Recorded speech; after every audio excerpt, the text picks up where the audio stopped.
everybody. Welcome to another episode of the Universe Within podcast. This episode of the show is being sponsored by the Amazonian Plant Healing Center, the Temple of the Way of Light. I've worked at the temple for about the past decade now, and I can really attest to the quality of the work that they do. They're located in the Peruvian Amazon, about 2 hours outside of the city of Iquitos, and they run 12-day retreats in which they have 6 different ceremonies, working predominantly with the plant medicine ayahuasca and the lineage of the Shipibo people, who are people who have a very long lineage of working with these plants. And it's a really amazing place to go and to experience the profundity, the healing, the learning that these sacred plant medicines have to offer. They're working with 4 different indigenous doctors or healers, 2 to 3 facilitators. They have yoga teachers, massage therapists, bone doctors, an amazing integration team, an amazing support staff. So it's a really beautiful place if you're interested in working with these plant medicines to go and be in a really safe and well-held space that allows people to go really deeply into this work and to experience all of the benefits that these plants have to offer. So if you'd like more information about them, you can check out their website at templeofthewayoflight.org. And some good news, they are now up and running. They were unfortunately closed for a really long time during the pandemic, but as of August of this year, they are back and running. So check out their website if you'd like more information about them. Also, myself and my colleague Murav Artsy are continuing to run dietas, which is one of the ways in which people can really go deeply into this world of plants and experience all of the healing, the magic, the teaching, and really the profundity that these plants have the ability to endow on us and to help us to really learn and heal on a really deep level. So we're continuing to run diets in the Sacred Valley of Peru. If you would like more information about that, you can check out my website at nicotianarustica.org and also Murav's site at tobaccodiets.com. My guest for today's show is my friend Kunti. I met Kunti here where I am in the Sacred Valley of Peru. She works with Temazcal, which is, some of you may be familiar with sweat lodges, maybe even things like saunas. The Temazcal is a very traditional Mexican process of going into a very heated enclosure, working with the 4 different elements, and as they often talk about, a process to die and to be reborn. If that sounds interesting, Kunti will talk a lot more about that. She also works with the moon dance. We got in some conversation about the sun dance, and also she does a lot of work with Kambo, which is a type of frog medicine, and also Buffo, which is a toad medicine, and both of those are very different. Kunti's a really amazing woman. We ended up talking, I think, for almost 5 hours, which is definitely the longest interview I've had yet. So I'm breaking this episode up into 2 parts. So part 1 will be predominantly talking about her background, the Temazcal, the sun and the moon dance, and then the second part will be about the frog and toad medicine. So if you're just tuning in for the first episode, stay tuned for the second episode. And if you're turning into the second episode, consider go back and to watch the first episode to learn a little bit more about her background, and also the Temazcal. So I think that's it. As always, if you're able to support this podcast, that's a really big help to me. Patreon is a really beautiful option. It's a subscription service. There's different tiers you can sign up for, donating as little as $1 a month, and it gives you back some really amazing benefits, things like early access to shows, bonus material, Q&As. That's a really big help to me to continue to make these podcasts and bring on these guests. To all of the patrons, to all of the people who have done that, thank you very much. I really appreciate that. And if you are able to do that, I would deeply appreciate that. There's also the ability to direct donate via PayPal. I'll put a link to both of those in the show notes. Also with YouTube now, if you're watching on YouTube, there's the option to join the channel. It gives you a lot of the same perks as the Patreon options. There should be a little join button below the video if you're watching on a laptop or a PC. And then if you're not able to do that, Subscribing to the show is a really big help. It may seem like a small thing, but that's a really big help. So hitting the subscribe button, if you can, turn on the notification bells, like the video. That's a really big help with the algorithms and getting this show out to a bigger audience. And then with the audio version, going on Apple Podcasts, following the show, leaving a starred rating and a short review, that's a really big help. So I think that's it. And without further ado, here is my interview with Kunti. Running out from the maze, running out of the maze today. Running out from the maze, running out from the maze, running out from the maze today. I'm running out from the maze, running out from the maze, run out of the maze today. Well, welcome. It's nice to see you. I met you the first time, I think, during a Temazcal. During a Temazcal, yes, yeah. yes. And I think Paula was assisting you. It was really close by in Sachimunai. And for me, that's amazing medicine. So I was really happy you were doing that, and you led a beautiful ceremony. And then you came to work with the colleague of mine, Marav, who I do a lot of work with tobacco. So you're familiar with her. But maybe just to start, just telling a little bit about your background, like who you are, where you came from, and how you found yourself on this path. Okay. Thanks for receiving me, Jason. Thanks for inviting me here with you. It's very nice to spend this Sunday with you, having this talk. Well, my name is Kunti. I'm from Mexico, from the south of Mexico. And to don't spin around so much, I can say that I felt all my life a deep connection with the medicines, since I was young. I grew in a city, in a small city at the time, because now it's big, but it was not really close to nature or traditions kind of environment, It was more city. And for me, I guess city is just not my place to be. So I started to get really depressed as I grew, And I had a very strong feeling in my heart to explore the Pachamama and her medicines, At the moment I was young, it was not considered medicines, it was considered drugs, you were a fucking drug addict if you will approach into cannabis or the magic mushrooms, So my approach was because I really felt it in my heart that was my way to go, and that I really needed to go there, to explore the earth. My calling mainly was to be close of the Pachamama, to be close of the nature, and I felt that the nature will help me to heal from the life in the city, from my own personal story and things that I was already willing to work or looking for how to transcend all this, And I was young, I was really curious, I was full of energy and curiosity. So I started to explore in Mexico since I was 20 years old. And I had amazing adventures over there. I also learned a lot, of how is just life outside of my little town and everything. But I started to went to places, for example, like the Chiapas jungle, that it was very known for the magic mushrooms growing, the Psilocybes cubensis there, and not the Mazatecorum, but Psilocybes cubensis.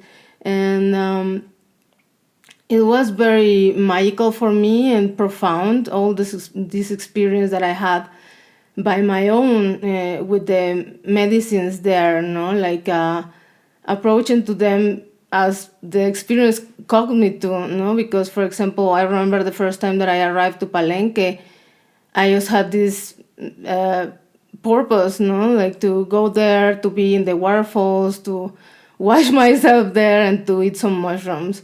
So I remember that as soon as I arrived, the mushrooms would appear there also for me, because it was maybe a mutual calling. So And for me, it was the hugest help that I could receive in my life. It has come from the medicines, from the same Pachamama, and it has helped me to transcend many episodes in my life. Also has helped me with my own personal story, with raising my kid, and in general, I don't know, like in some moment, all my life became around that, you know. My motherhood is also very involved in all that process because at 24 I had my kid, and I already was traveling in different places. I also get to know the rainbow caravans that it was guided by one of my dearest friends. That he's a genius for finding new routes with the horses and finding new adventures. So it was for me like not only ingesting the psychedelics in the Pachamama was my healing, but like really get into the Pachamama, you know, like to live wild, to be very near to it, like raw, and cleaning my fears about it. No, for example, it was a time that I lived in Tulum, or many other times that I went to water places, no, in Chiapas, for example, big rivers and like that, and to challenge my own fears, to practice swimming, no, in the ocean. I found a lot of help to transcend the fear of swimming or of going deeper, you know, that maybe it's from another life or whatever, programmation, you know, but I was finding like really difficult to go to swim by myself, you know, like a lot of fear or anxiety. And by swimming and going every day, and obviously the Caribbean Ocean is very gentle and beautiful, no? So you want to explore there and see what's there, no, and with the Googles. And it was beautiful for me, like to be near to the Pachamama. And in those times, I also had not so much like commitments and like how to say it, established commitments, no. And actually, it was not looking for them because I wanted to adventure and get to know as much as I could of the planet, no. By the moment, also, I was receiving a lot of information that now with all the situation that we are living, like, I'm just sure that it was meant to be, you know, like to receive all that information, and that opened my eyes so much. And yeah, in some moments it will look I don't know, like exaggerated, conspirational, and bunch of things. But for me, there was a lot of resonance in my heart with the truth. So I just follow always like my instincts, my intuition mainly, you know. And during many years of my life, trying to find myself in the way, trying to find the healing, you know, in my life, the guidance for my life purpose, or yeah, like the guidance, no, in the mother nature. Because for me, like what it means, my life mission is totally related with the earth, you know, like what it means to be connected with her, to be in resonance with her, you know, with the mother earth, to learn about all her gifts that she has given to us, you know, that is plenty of them. Like in this world, we have just everything that we need for this human life. So I found so much marvelous, you know, in the mother nature, that I knew that this was just my path. It's just that I didn't know like what and the whole, you know, like I don't know, like it was a lot of challenging for me. And sometimes like being a single mother, you know, and traveling, and sometimes just being guided by my own intuition. I remember when I didn't have, I don't know, like the new cell phones and GPS and the modernity, I was just also like traveling with my own intuition and following numbers that I like it and following, I don't know, like just guidance, you know. And I had the luck of being able to travel and to satisfy my soul, you know, by getting to know like as much beautiful places that I could touch of the Mother Earth, and I could do it with my son.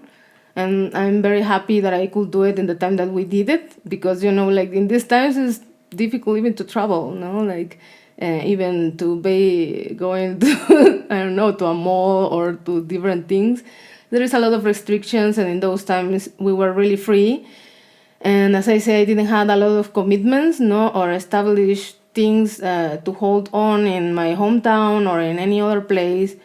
So I traveled a lot, and I think that both my kid and me, we had the opportunity to explore amazing places and to live like wild adventures, very close to the nature, to be strong with her, because, for example, in the horse caravans, like there was not comfort zone there, like we're talking about horses and responsibility with the horses, and a lot of traveling, like in the old times, and a lot of fleas and lice or bugs, that they were biting all the time, and not place to wash our clothes. We gotta do it like not to be very heavy, also to travel. But that was my calling at the time, and it was wonderful. It was amazing, And I always. Since my 20s, I was always looking for the medicines of the Mother Earth.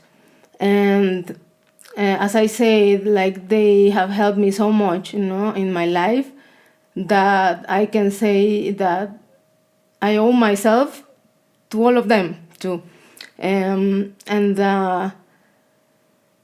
it was not that all the time I was consuming, It was kind of, in Mexico, is not that, so much freedom like here in Peru, like to consecrate the medicines, to get them, to approach to them, ceremonial space, people that knows how to hold the ceremonies. So just by intuition and by myself, I went to places, like the Chiapas jungle, the Mazatec Sierra, from where Maria Sabina was from, and where the Mazatecoro mushrooms grow. That is very strong ones, but one of the most beautiful things that the earth has created, I guess. And to the desert to meet the peyote with my kid also. And it was like kind of taking those journeys to do that, like just gambling everything in the moment to do it and to get to know those medicines. And then with the time, I just start to realize or to feel like every time more deeper that this is what I want to do. This is how I want to live my life. I want to be able to be at the service of the Mother Earth and the humanity, by getting to know deeper these medicines and the way to work with them properly. Also for this thing that there is many people just playing around with the sacred medicines, and then the results sometimes they are not really positive, because they open our energetic fields, they open parts of our brain, energetically. Many things happen that we don't see with our own eyes. So it came up a moment when I was living in Tulum. I lived around 8 years, not like full on in Tulum, but traveling and always coming back there. Tulum was like my house, like my home, better said. And over many years, and I lived very beautiful experiences there also with the Mother Nature, with the water there, and my adventurous friends that they were living there. And I have one of my best friends, that he had a place in Tulum, a very beautiful place that was our little paradise, of all of us. It was a place for the family, for the tribe, and for our work, for expanding our gifts, for living happy. It was just, I don't know, it was just a little paradise. And he opened the doors for us, as well as for many people to live there, So it was not my permanent house, but it was always where we go, And after 18 years that he owned and run that place, in a very beautiful way, like things started to change with the time, and in Mexico, there is a lot of mafia, and the narcos are included in the whole package, and well, they stole lands there. Literally, they steal lands, and they have stolen many lands. I have friends that they have lost everything that they had there, like people that they were owning places. They were having like little hotels or hosting places and beautiful spaces that they were carrying and, like taking care of. They were stolen. And one of those, at the last time that I was there, it was around 17 places that they stole in that season. And my friend was one of the unlucky ones. So all our story in Tulum was falling apart, And I stayed in Tulum around 9 months more or something. And I was really confused, like, what do we do now, Like, it's like when you break, like, some insect's house and they go out. I felt like that, Like, we haven't taken out from where we were living or the main place where we all were, like, coexisting and sharing. So it was not so much reasons to stay there, because also all the hotel business, sorry, I don't know how to say in English, but yeah, the hotel business, all this thing was like developing there like very strongly. When I get to New Tulum, like the first time that I went, Arjuna, my son, was 11 months old, and it was very raw. Like the mosquitoes and the tabanos, when the sunset was going on, like they were like chasing you in a cloud, and it was no concrete, it was no hotels, concrete hotels, it was just cabins and huts. Very, very raw style, very nature, And that was kind of the feeling of Tulum from long time, but the world is what it is, right? Like, it's growing in this supposed progress idea that the human has. So from those times to now, like, I have here just that now looks like Miami something, It's very changed. It has been full of hotels, and I just felt that the time was over there. And then one friend invited me to work here in Peru. And since that, I have been living here 5 years. And is one of my most established moments in my life, I guess. Working very happy with the medicines here. Developing every time more, like, this work, this passion that I have, And enjoying life here with my son, that we really feel lucky to be here also in Sacred Valley, living in these times, especially that the world is going crazy over there. And yeah, I just feel really happy that we could arrive here to Peru. And here is where all my work with the medicine have a real possibility, because as I say, in Mexico, the legality with the medicines is very different. Even like to carry them, to announce that you work with them, etc. It's just different. It's just another environment, different laws. It's very near to USA, And I'm just in love of many factors that is here in the Sacred Valley, in Peru itself. And I came here to work for one center that was opening, and one of my best friends that we were holding Temazcals together mainly.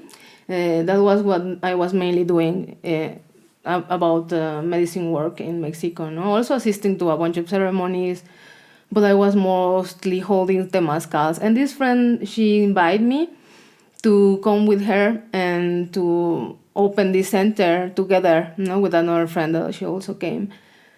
And I started to work here with the ayahuasca, and I also started to work here with the Kambo. Still the Buffo alvarius, I started to work with this in Mexico.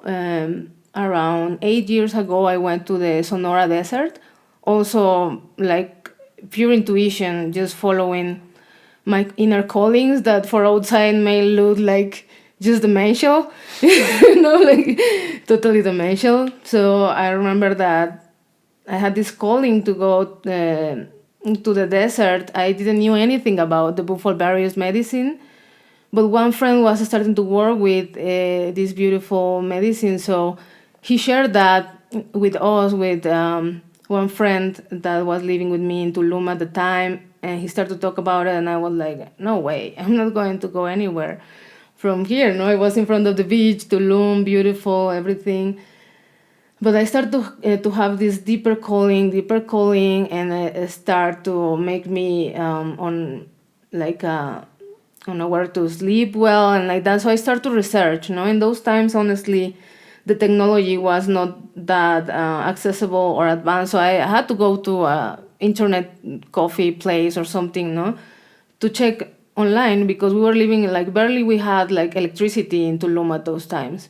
We had to go, like, for example, to some place that had electricity to charge our old phones, So I started to went to check online, like, what's about this, and I found some information, and just this, the image of the toad capped me, or like, it went like really deep, And I start to feel the calling every time more strong, and even that Sonora and this area of Mexico is very dangerous, and that was my actual concern, that is like it's a narco area. But at the end, I decided to go, and I end up like leaving everything behind again and going in my car with my kid and this boyfriend at the time to catch the toad, to get to know this medicine. And we lived in the desert, like, just there, camping. Sometimes we didn't even put the tent. We just sleep under trees and wherever we wanted in the desert over 4 months. All the rainy season, waiting for, like, the toads to appear, Like, we were, like, living there, camping, used... like, the toad is a night animal, so we were waiting until the night and the rain comes so we can go in the car and start to look for them. And actually, it was very good that my son and my ex-boyfriend went with me, because they were the ones that were catching them at the beginning. It's very difficult to catch them because you have to distinguish them between, like, bunch of toads that is all over around, and to know how does it looks, so you are at least catch the similar ones, because there's many kinds of buffos. And and to do the whole process that we just saw online one day with our own hands, I felt that we were totally guided and totally protected. Nothing wrong happened to us during all that journey. Nothing dangerous happened to us. Even the local people was thinking like we were totally crazy to be just around the desert like that and in the night and just sleeping over there. And even like some people in the desert that they are very humble, beautiful people that lives there and very open-hearted. Also, they share a lot. What they have, that is almost nothing. They share a lot. They share what they have, and they opened the house for us, one old couple, that the man was the first person that we saw over there. We were like just melting down in the car. And in that moment I was thinking, what the hell am I doing here? Why did I left Tulum, And I was with a headache, and the water was boiling, it was very hot to drink, and we were crossing the desert, the Sonoran Desert. And we found this man there that was selling between trash food that everybody consumes, like Coca-Cola and cookies. He had like this little, like wooden car for selling in the highway. So you will just walk from the little town inside of the desert to the highway to sell stuffs. It was not only trash food, it was like the half was like trash food that everybody is what they buy, passing by through the highway. And desert medicine from the desert, like some kind of dehydrated cactiles. There is rattlesnake that they powderize also. Like most of them, they were dry and powderized or like already used to take dry, And there is also another that is a very powerful thing for getting rid of stomach worms. that only grows there is super bitter. It's even more bitter than the neem. So he had these medicines, and it called our attention. And we start to ask him, and he was the key person to get into the desert, and he helped us to find the first toad. The persons there in these little towns, they didn't knew anything about toad, anything about the medicine, anything about all that. And we were not saying, oh, it's because you smoke it, like we were just like opening to the space and seeing how is the life there, and if the toads really exist, and if we really could do it, And we were not smoking there the medicine or anything. We were just doing the harvest work and getting to know all the place and trying to connect there with the medicine. So I was knowing the toad since years ago. And then when we start to share it in Tulum with my friends, when we arrived, we were really like innocently and honestly with love sharing what we harvest, But the Buffo alvarius is such a strong medicine that I quickly realized that this is not something just random for use or for randomly sharing. Many things that start to be questions in my mind when we started to share. So I was not actually working, charging or sharing the medicine with anyone over a few years. I only did it for myself sometimes, Just, I felt that I prefer to wait, and to see if I could find a good teacher for me. And the time passed by, and I thought that maybe I didn't meant to do anything with that. And I remember before going away from Tulum, and also before getting to know my teacher, but one day I decided to offer the rest of my harvest to the Mother Earth. And after that, everything moved, and I get to know my teacher, and also the opportunity to come here open, in Peru, in Sacred Valley, to open the center. So I start to work a lot here with the Buffo, much more than what I did in Mexico. And I mentioning that because in Mexico, let's say that I was not like actually offering ceremonies as I do here. I was not working in the way that I do here. My strongest part of the medicine work has been here in Peru. That's what I consider. Still in Mexico, like all that I lived and all the kinds of ceremonies and different cultures and ambiences that I get to know around them, I guess it was my foundation, like to develop my work and to find also this mission, this calling of my soul, like to clarify, because I felt that if I would be coward to my calling, that honestly in the moment I was looking like crazy for everyone, for my family, for my mom, my aunts, like for everyone, like what are you doing, traveling with a baby and doing nothing of your life? And I always support myself with my art before starting to work with the medicines as I do now. But the art, it was always something that I was sharing, that I was creating, working on, and it was the main way that I was producing money, let's say, like for my travels and everything. And like for my family and for many people, it might look like it was just crazy stuff, that I was losing my time.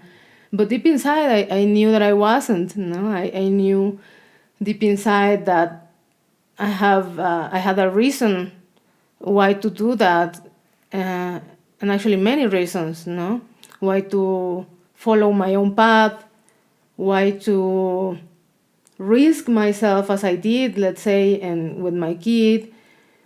And now everything has changed a lot, like I'm much more established than before. I am not traveling that much either. but I feel really good, with all this journey that I have had in the last, I don't know, 15, 20 years of my life, like looking for my mission with the medicines of the Mother Earth. You use this word Pachamama a few times. What does that mean for you? Because it was also interesting. I don't know if you know Wilma. She's a Quero woman, and she uses that word.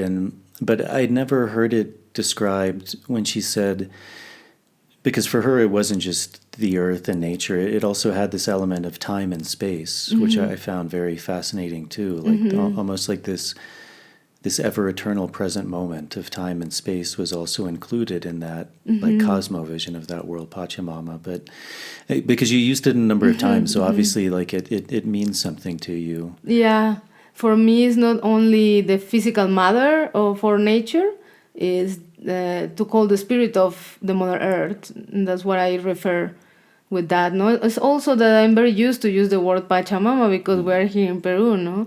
But yeah, I'm calling when I say Pachamama, I'm referring to the spirit of the Mother Earth, to the nature itself, no, to the mountains.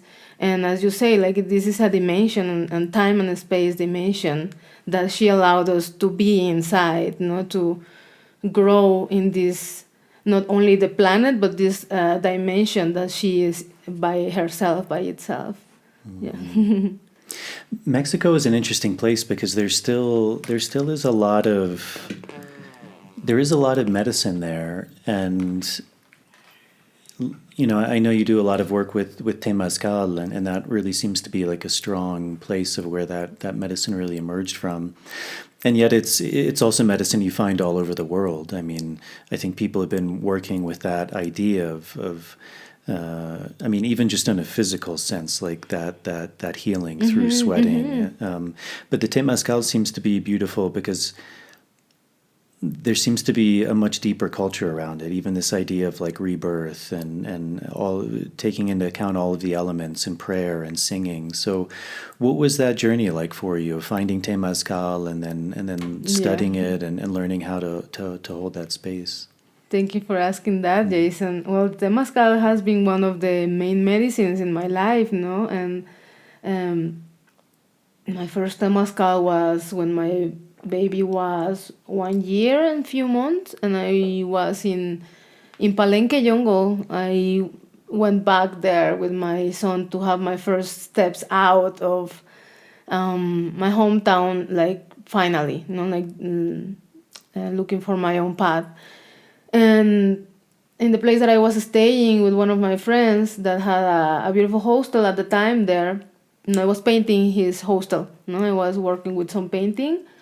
So he gave me one room there for me and my kid. And I remember at the time, one person was building and hosting a first Temazcal there for the space of my friends. So I went in, and it was really strong and very powerful experience for me, And because I was alone with my kid, and I had to give it to another friend that her kids were a little bit older to be taking care, and I didn't know how long is it going to be or anything, and it was a Mexica Temazcal, like super hot, very small, and we were all condensed and circle around, and I was in the Buffo door, that means opposite to the door. And I start to have a lot of guilt and fear about I left my kid alone, and this is lasting hours here, And I was like already with all this process, as a mother there, because also like I had a social and familiar background of, oh, you are doing so wrong, That I start to be very afraid. And in some moment, one of the doors, that is one of the moments when the door of the Temazcal opened, I saw my kid passing and crying for me. And they were closing the door. The rocks were inside already. And all my fears start to rise and to be like very present and very strong. And I start to panic inside of the Temazcal. And I asked in some moment because he was already guiding, etc. But like all my mental thing and everything was so strong that it came a moment that I said like I want to go out, and he said no, and we just keep going, no, because I mean like I'm respectful in the way of the ceremony, not the way that everyone guides his own ceremony.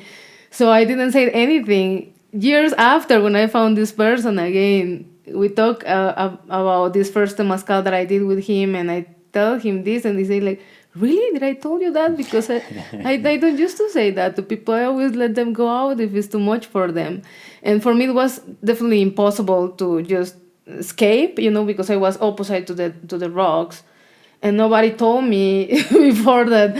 There is a position, so when the heat is so intense, you don't inhale the boiling vapor of the rocks, no? So I was, I guess, in a deep state with all this heat and inhaling all this vapor, like right in front. I was feeling that I was burning there, and with all my fears. And when he said no, like I had to calm down myself. I had to arrange myself. I could not escape. I could not convince him or keep interrupting. I had to trust. No, I had to trust in the angels, in the protections of my kid, in everything, and that everything would be fine, no, at the end, because it was in the middle of the jungle of Palenque. It's like, I mean, it's a wild jungle, no? And everything was fine, no? But it was a huge teaching for me, and after that, I followed the path of the Temazcal. And I went to all the ceremonies that I could, and I start in the Temazcals as everybody should start, that is by serving the Temazcal, by helping without any other exchange, no? Like asking for nothing else but to be part of the ceremony and always helping, to my friends that they were hosting these ceremonies. And with the time, I start to go to the moon dance in Mexico. I was following the red path, in Tulum, in Chiapas, in all the ceremonies that I could. In Chiapas, there is like a circle of dance, also the Mexica dance, and there is many branches of the red path, and Temazcal is one of those. It's kind of one of the main medicines that our ancestors in North America, they left for us, and the Temazcal is not a ceremony where you mandatory ingest something. It is possible to host Temazcal with peyote medicine inside, and also with San Pedro or Huachuma medicine inside, and it's very beautiful. It's really worthy to do, but it's a way deeper, intense, longer ceremony, so you only have to be really ready to go with both ceremonies at the time, let's say. So it's possible to do with ingesting a power plant also, but the basis of Temazcal is that you don't ingest anything. You receive the medicine of the alchemy of the 4 elements. And those 4 elements, they were really important for the ancestral tribes, The ancestral knowledge considers them like portals, guardians of this world, like the 4 directions of the world is like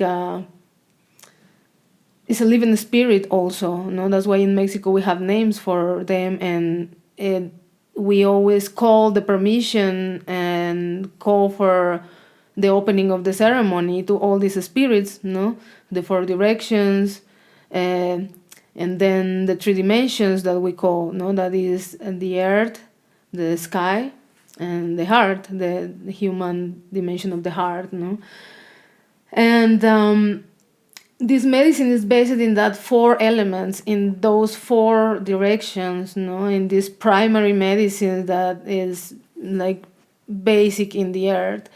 So in the Temazcal, we work with the fire, that is the one that is going to hit the rocks and give that power and intensity to the ceremony, So it's the fire in alchemy with the water that creates this healing vapor, In the Mexican tradition, we use a mix of herbs. We make a herbal tea that is similar like a flower bath in the Amazonian jungle.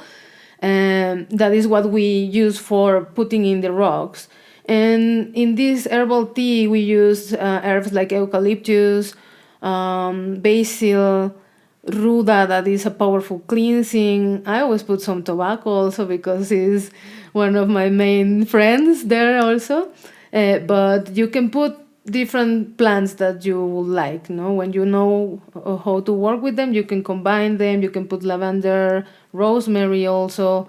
Like one of the basics mixes rosemary, ruda, basil, sometimes chamomile. You can add different ones, and we add eucalyptus and fresh herbs because in the sweat lodge, in the house of the Temazcal, that is this round closed structure, we can inhale and receive deeper this vapor that is going to affect positively or the breathing system or the respiratory system.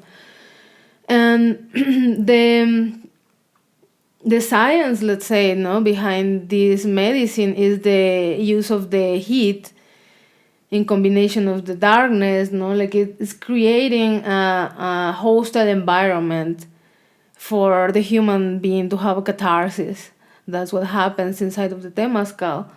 As you say, Jason, like this ancient way of healing has been known for many other cultures. It's not only from North America, it's just that in North America as well, the tribes that were living in what is now USA territory and also what is Mexico territory, they had different styles. As in the Amazon jungle, we know that different tribes developed their own way with the medicine. Ayahuasca, tobacco, Kambo, and all the medicines that they have, they developed their own way.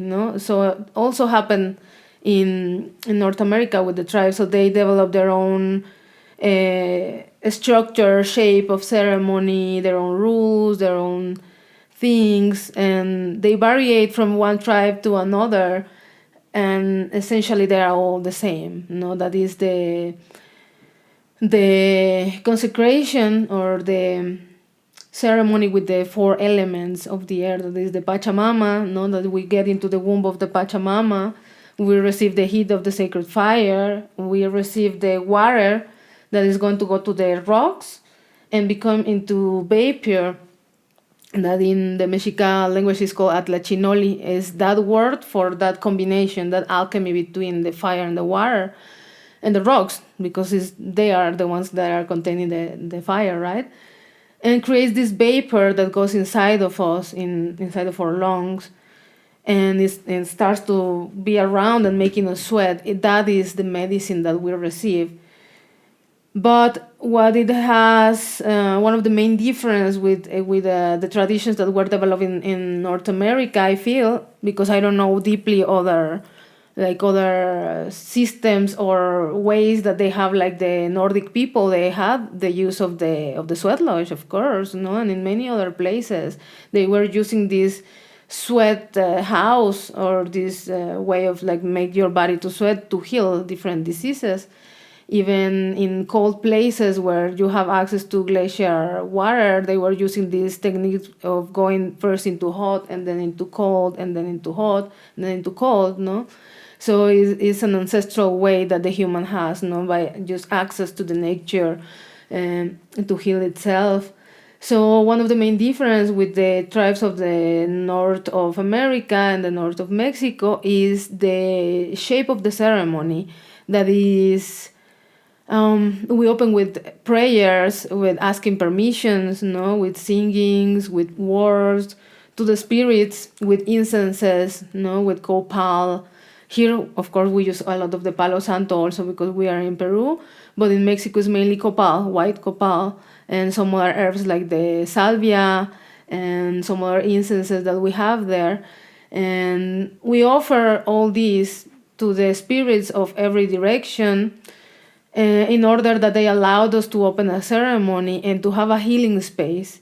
It's like when the ayahuasca maestro sings the opening arcana. Is prepping, is opening, is asking the permission, for the spirits, for its guides, and the spirits of the medicine that they work with to come to allow the ceremony to happen, no? And we open this ceremonial space not only for us to sweat, but also to open our heart and be able to pray. So the Temazcal basically is a place that traditionally was used for praying together as community, as family, and healing all together. Because in the past it was not this globalization world as we are now, no? So it was little tribes, little communities, all related, all relatives, and we know, like humans, we are humans. We always have problems between us.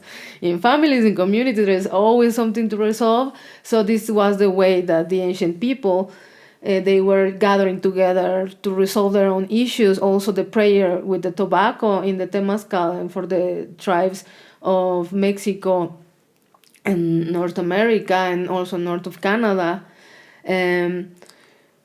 is very important, no? Like the tobacco is one of the main plants, is the one that is conducting our prayers to the Great Spirit, is the one that is channeling, is this channel between this dimension and the upper dimension, the superior dimension, where all these benevolent spirits, they are also available to help us as humans, no?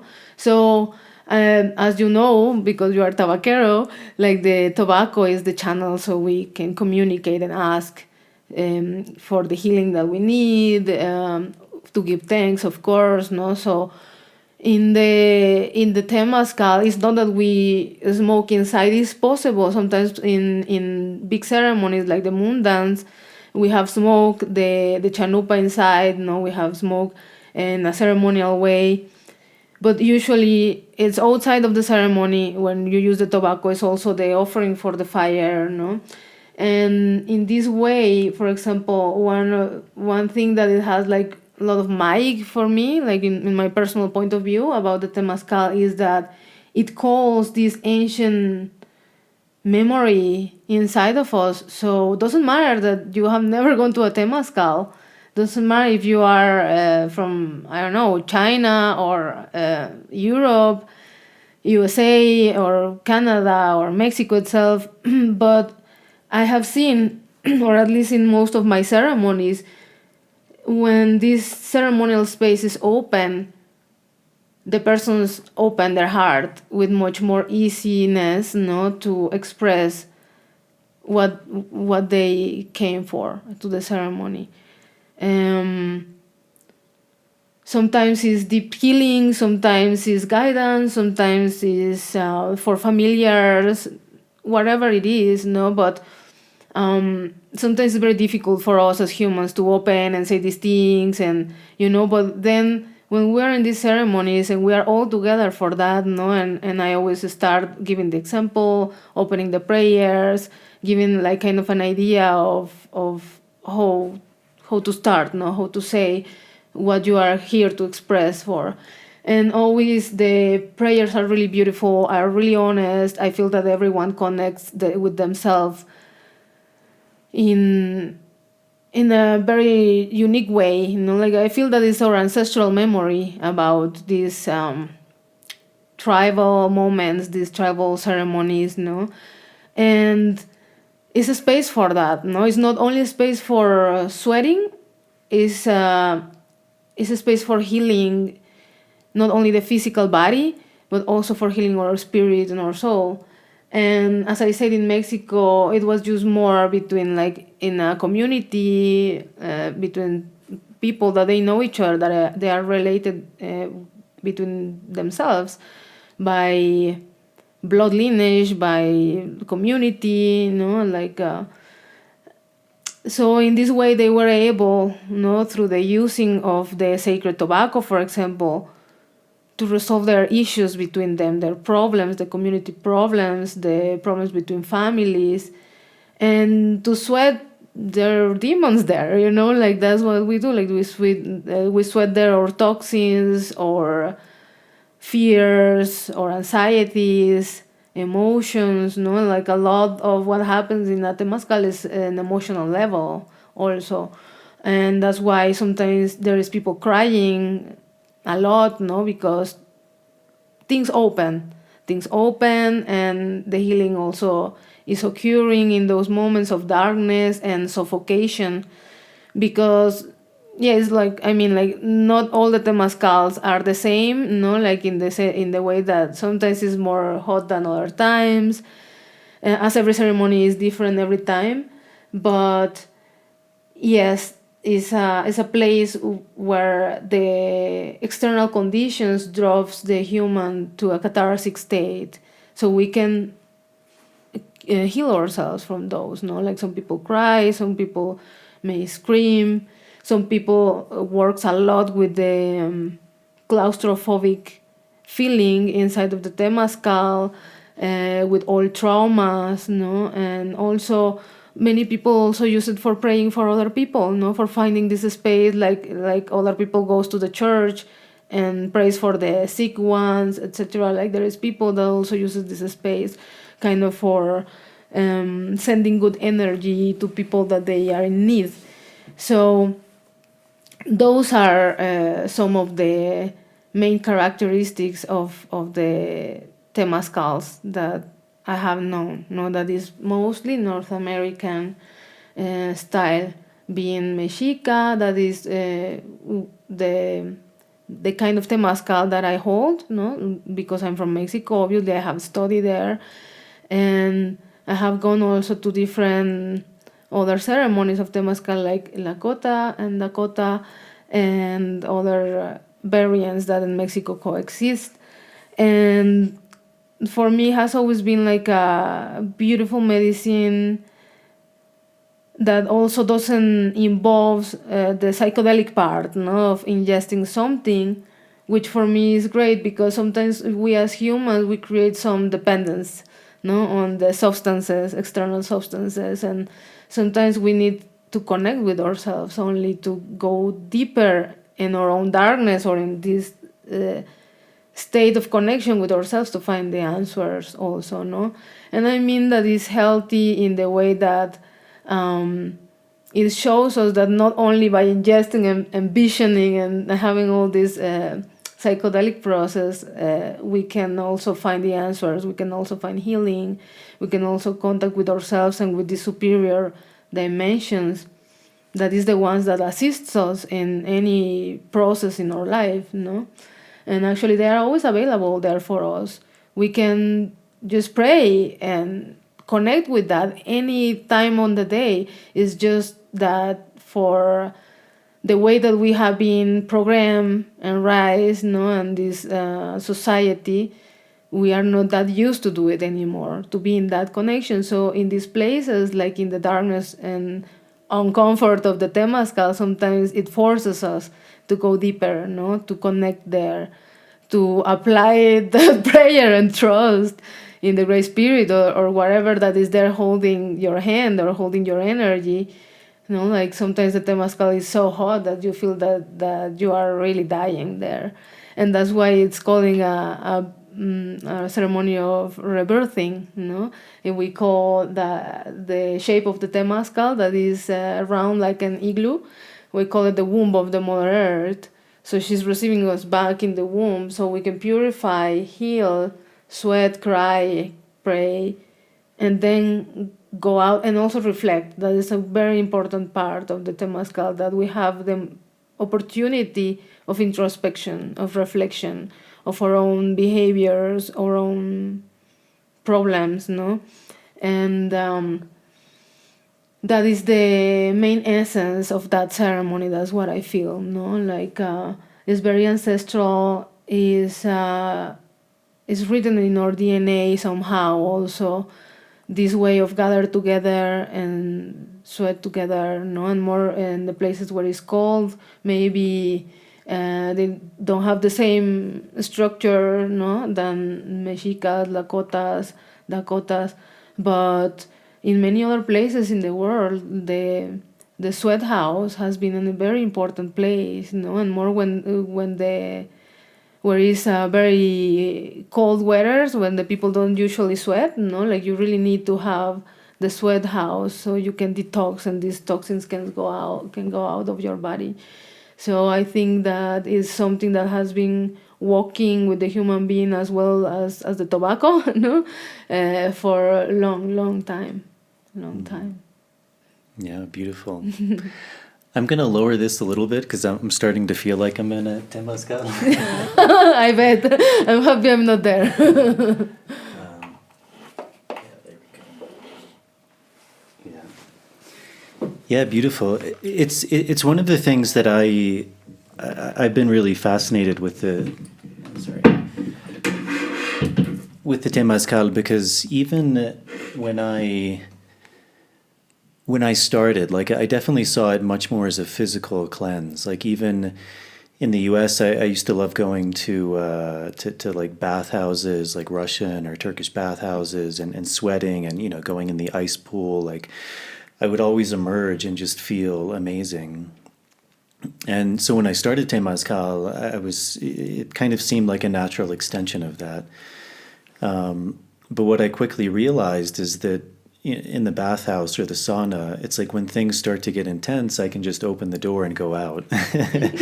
And so, I would never push myself beyond a limit of what I thought was maybe possible. And as you said, different temazcals are different. Some can be more hot, less hot. But as I started doing temazcals, I still felt, this amazing physical cleanse and purge and release. But I also really began to see that so much of the power was on this level of the mind.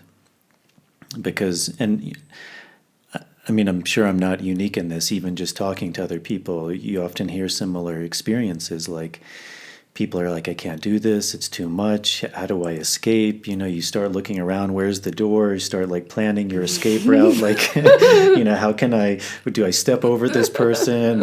And the mind just starts, going into these stories, these patterns, these loops. And it takes like a tremendous amount of like concentration. And as you said, like maybe even working on these things like prayer or concentration to start to calm ourselves, to overcome those voices. And, those voices aren't something new. They're always there. They're there in all aspects of our lives. It's just like much of medicine work, it literally, like the heat, it starts to exacerbate that. Yeah, exactly. More and more. And so, yeah, it seems like it's very much, as you said, like physical medicine, but also like mental, emotional medicine. Mm-hmm. And then maybe you can talk a little bit more about that, because I think that's a fascinating thing too, is often in a lot of these medicine traditions, like you mentioned ayahuasca or tobacco, they're working on the physical level, they're working on the mental, emotional level, like a lot of things are coming up. But then it would also be said by a lot of these elders that they're working on a spiritual level. And I think for a lot of people maybe listening, like maybe some people understand that, but I think a lot of people, that's like a foreign concept. Like, like what are they talking about? Like, yeah. But even these things, like you said, like this practice of like prayer or gratitude or acceptance or letting go, for me, those seem to be more along this lines of like a spiritual aiding, a spiritual cleansing. And then even this idea, which is always talked about in the Temazcal, but I think a lot of people overlooked, is this idea of death and rebirth, which I think for most people, they're just like, no, like I'm going to sweat, or yeah, maybe, there'll be some sort of emotional release. But I think that idea of like death and rebirth seems very foreign, and yet it's also, for me, at the essence of all of these spiritual traditions, is this idea of dying so that we can be reborn. Exactly, no? Like even with the ayahuasca, that's what it means, like something that is going to take you to your death and to your rebirthing. And even the essence of the dietas, no, is to die to our old self and to our old beliefs. So yeah, I totally get and understand what you say, Jason, because like all these medicines, like for me, in my own experience, like all the medicines of the Pachamama, they work in all the different bodies that conforms a human being. It's just that we are so, as humans, like root in the mother only, like kind of that we are not believing in what we are not seeing. But we have all these other etherical bodies that is conforming this physical vehicle, this beautiful, amazing ascension temple that we have. And that's why it's like so perfectly made with different technologies of the spiritual being, no? That we have our mental body, or emotional body, or a spiritual body. The soul is in contact all the time with us, is living in its dimension, but also in this dimension with us too, no? And is the one that is connected with the supreme fount, where everything has emerged. It's just that we are so, as human, like rooted and like stick to our mother only, like what we see is what we believe, and if not, like that's it, no? But the real thing is that, yeah, like physically, as you say, no, like everything has an amazing result in the physical level, no? Like Kambo is an amazing cleanser. Tobacco, it is too. Ayahuasca, it is too. The toad and the Temazcal and the Wachuma and all the medicines, they do amazing things in our physical body.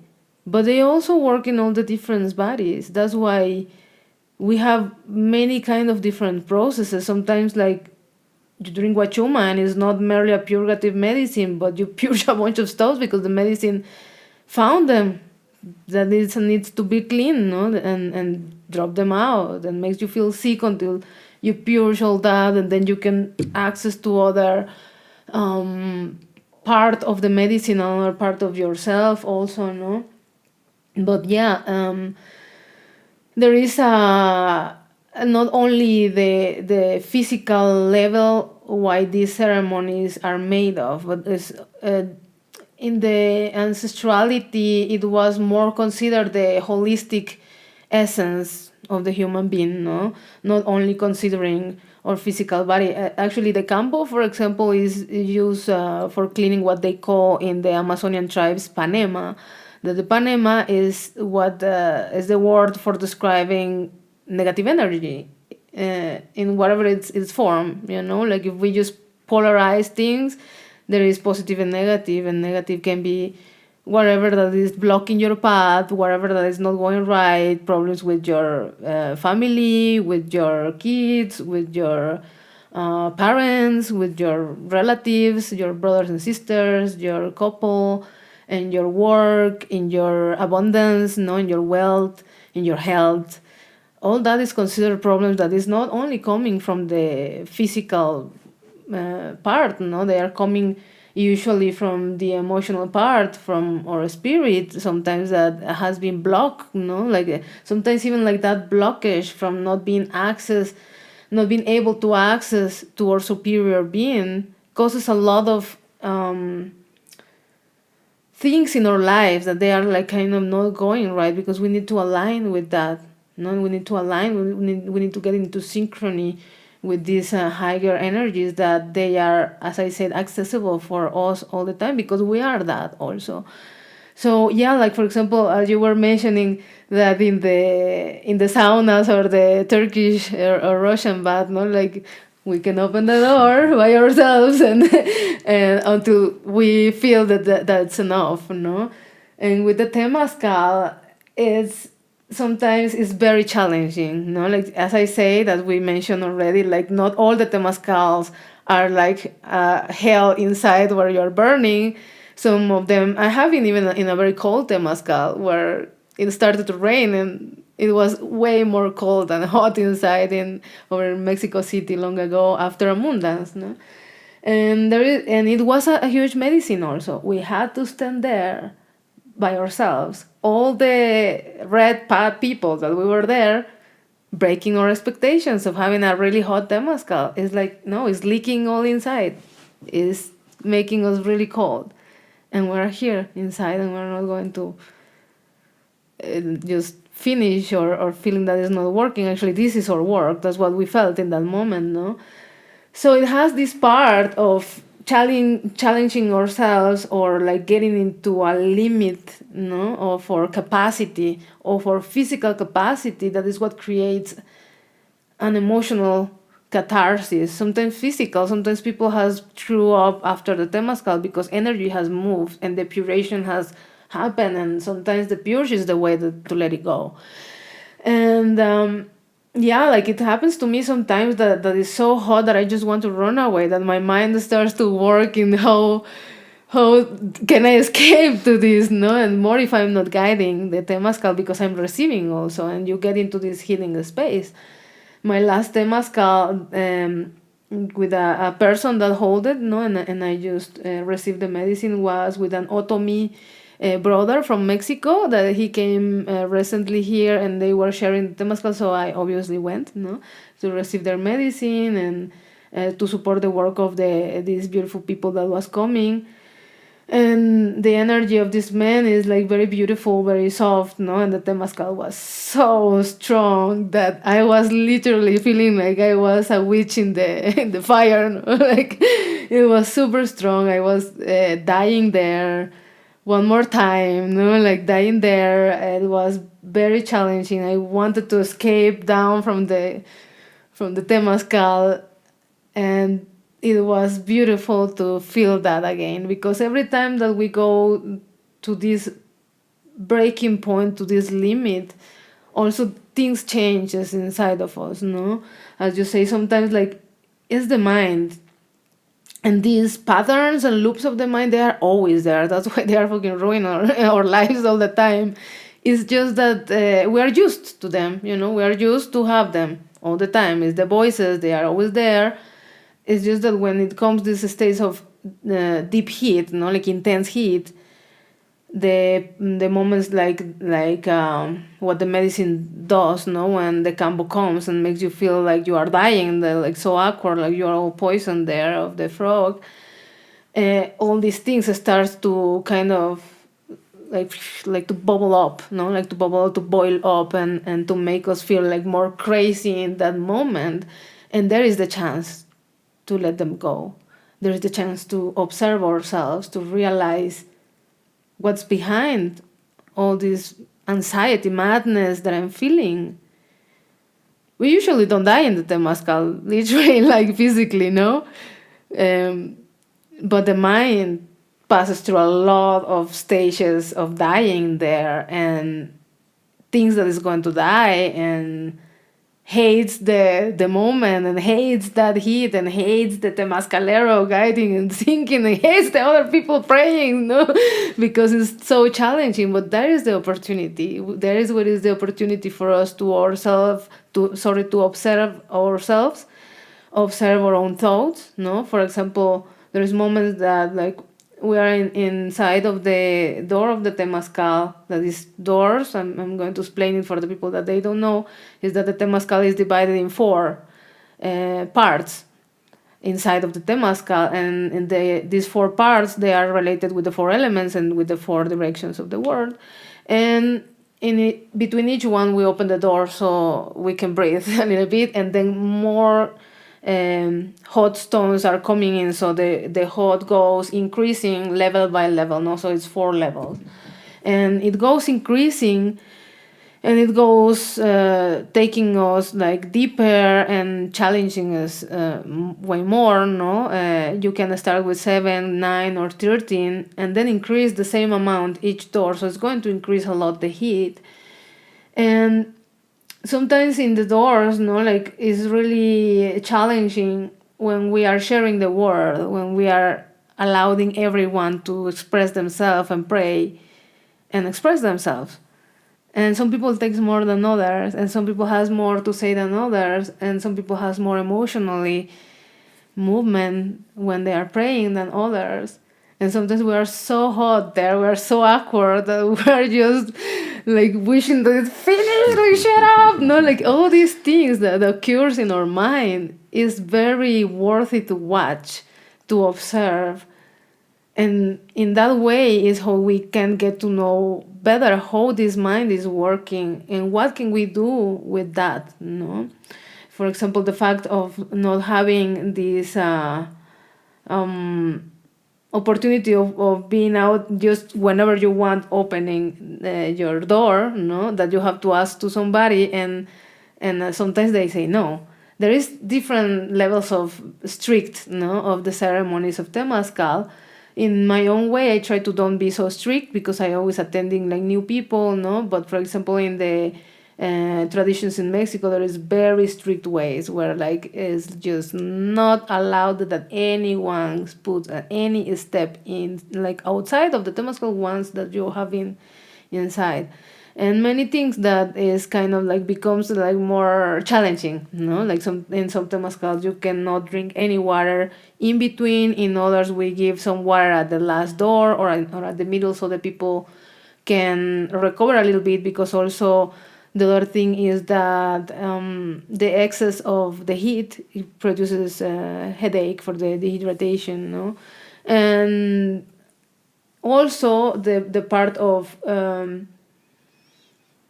following these rules as much as you can, For example, in my Temazcals there is always flexibility, but I always recommend, if you can stay without going out, if you don't have a need to go to the toilet, stay and leave it all, like give all of yourself there, because that's the better approach. That's why like these rules, like sometimes there is groups that they have much more restrictions or strict rules to follow than others, but it's not that they have just appeared from I don't know, like from wanting to ruin your life, but wanting to be restrictive and punishment. Is because, as in all the traditions, they have a reason, they have a purpose, But also, for example, in my point of view, we don't need to suffer all the time and just to be punished all the time or to get into this almost dying point. That's why I always give flexibility, and many people that is first time comes to my Temazcal, so I can't ask the same that you ask to a expert Temazcalero like that has like 20 years holding Temazcals with a bunch of practices, traditions, experience, like it's not the same. But these rules, for example, is in order to go deeper with the medicine also, in order, for example, of challenging yourself more and learn how to control yourself more. That's why, for example, if you want to be able to hold yourself the whole Temazcal without drinking water, and then at the end, this is your gift, But drink water before, to drink a lot of water before, so you are not like making your kidneys to suffer and having headache at the end. It's important to have enough water before, and then you can do it like properly, without drinking anything in the middle or without getting out in any moment, So it's just because they have an ancestral reason, like the people that they not create, because that's not the word, it's like the people that they channel these ceremonies, they were channeling, they were traducing words from the spirit world to this world in order to leave tools for the humanity, and in the same way that the tribes in the Amazon, by their own practice, it lead them to discover the right way to work with these amazing plants.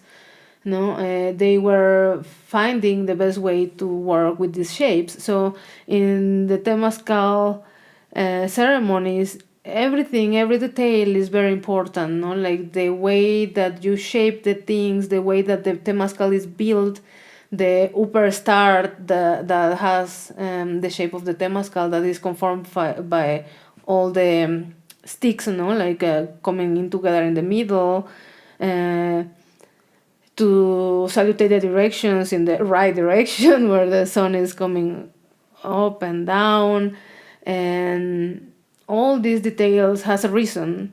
It's not just because, or these little things of not crossing the line between the fire and inside of the Temazcal just randomly.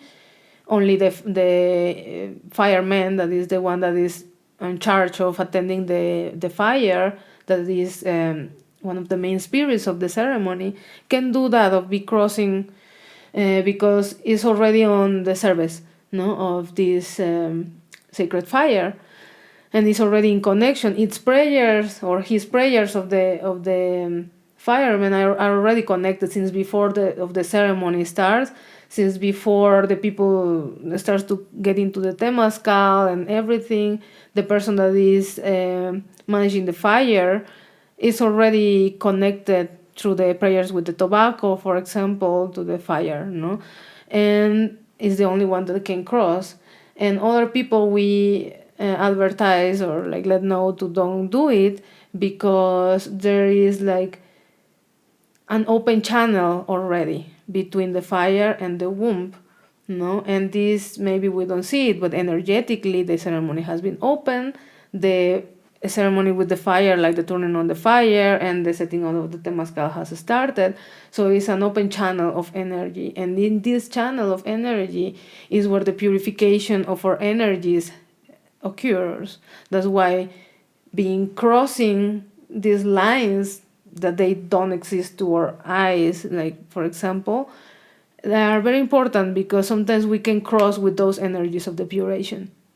And if we are not ready, if we are not protected, if we are unaware, sometimes they kick us back, like something that doesn't feel good, because it's a hit of energy.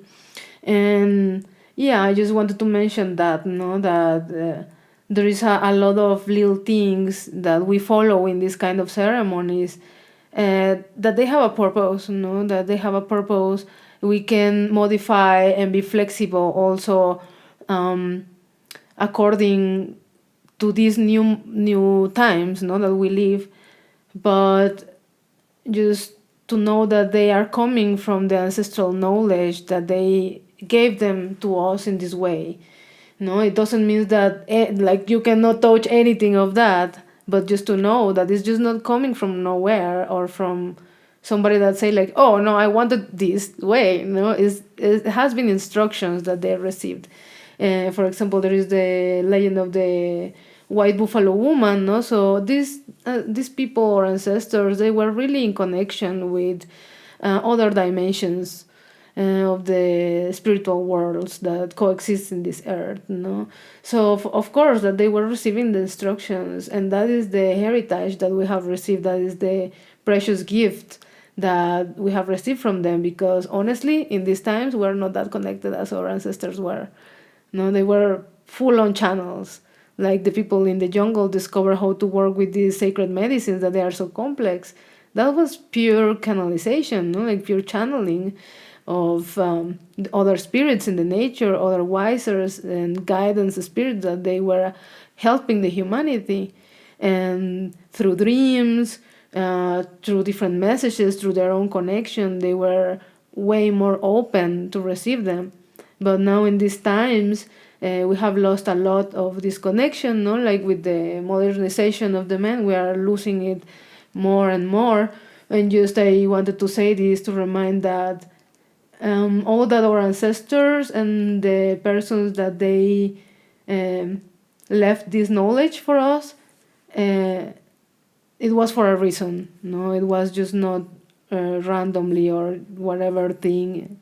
They were channeling what the spirits were giving to them or were instructing to them, because in that way is how you open the portals of the ceremonies. So these things like the healing process, the miracles, and everything can happen. Like everything that happened inside of a ceremony of Temazcal happens inside of those open portals. Like for example in the moon dance and sun dances, we have also a circular shape that is the circle of dance. That is where we are going to do our offering in those ceremonies. Now those ceremonies are long, and they are based in fastings and offering like all that we have. For example, even in the sun dance you don't drink. In the moon dance you do drink. It's different because one is for men and one is for women, and we have different natures, and different needs. And for the women, it's a different structure. That the grandmother Tonal in Mexico, she deciphered reading the Aztec codes.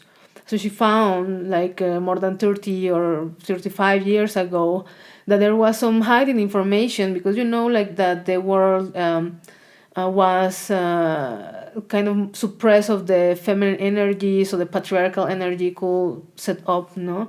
And she discovered that it was some ritual for the women also, because the only one that remained after the conquire and everything was the sun dance, that the tribes like really like preserved, no? But it was for the men. It's a purification for the men, and it's a shape and a structure that is designed for the men shape also. The thing is that with the, like, also there is female sun dancers, there is females that offer their blood in the sun dances, etc. It's just that they start to open this ritual for the women to, because of the women were asking for the place for them also. And grandmother Tonalmit, she discovered this information. She deciphered, like kind of read those codes and figure out that it was another structure for the women, because the women were way more connected with the moon and the men with the sun. And for example, the women's were all the time offering our blood to the Mother Earth, not only when the period comes, but also when the babies comes. No, we are always with this open channel, always giving blood. So in the moon dance, we are not forced, or it's not even something that we do. We don't offer our blood in the way that the men do it in the sun dance, because we are always giving it. And actually in the sun dance, if a woman is in her period, for example, or pregnant or like that, can't participate, even can't be part of the ceremony. Even sometimes they have a special space and special tipi far away, so their period purification process doesn't interfere with anything else, because it's more shaped in the masculine energy, right?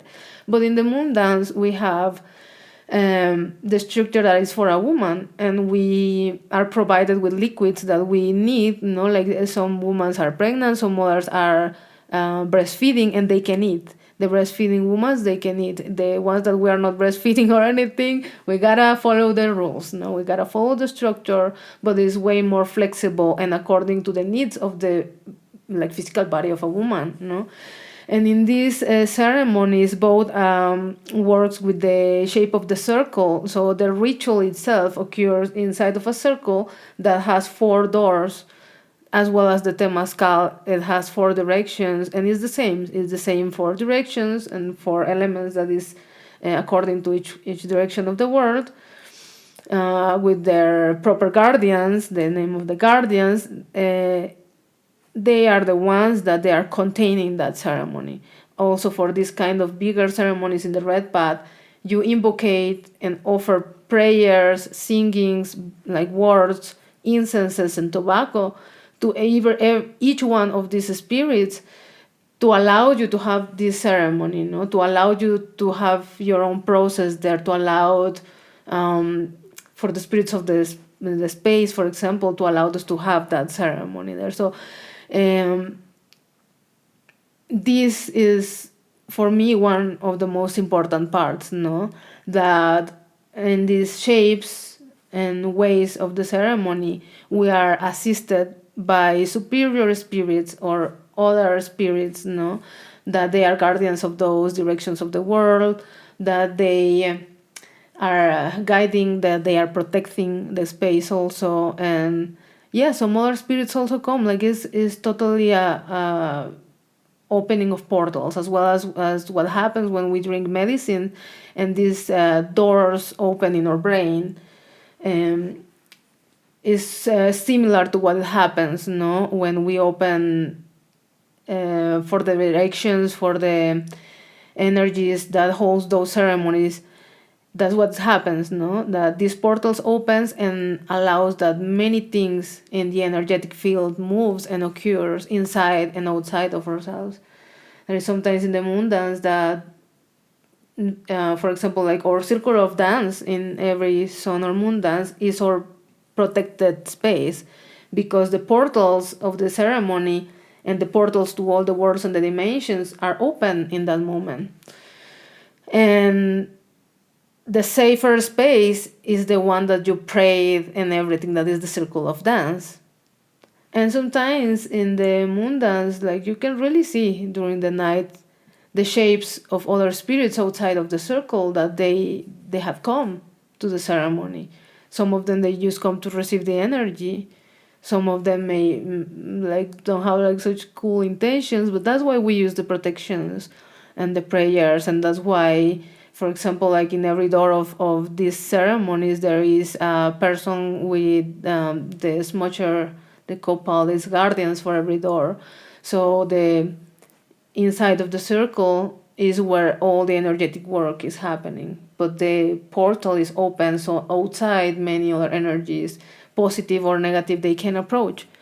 And the Temazcal is the same also, no? It's the same structures that our ancestors led to us, in the way that we don't only receive a physical purge or a physical benefit, but that we can do a more holistic or integral work within ourselves, no? Because as we were saying, many of our problems and diseases that manifest in the physical body, they are coming from our life story.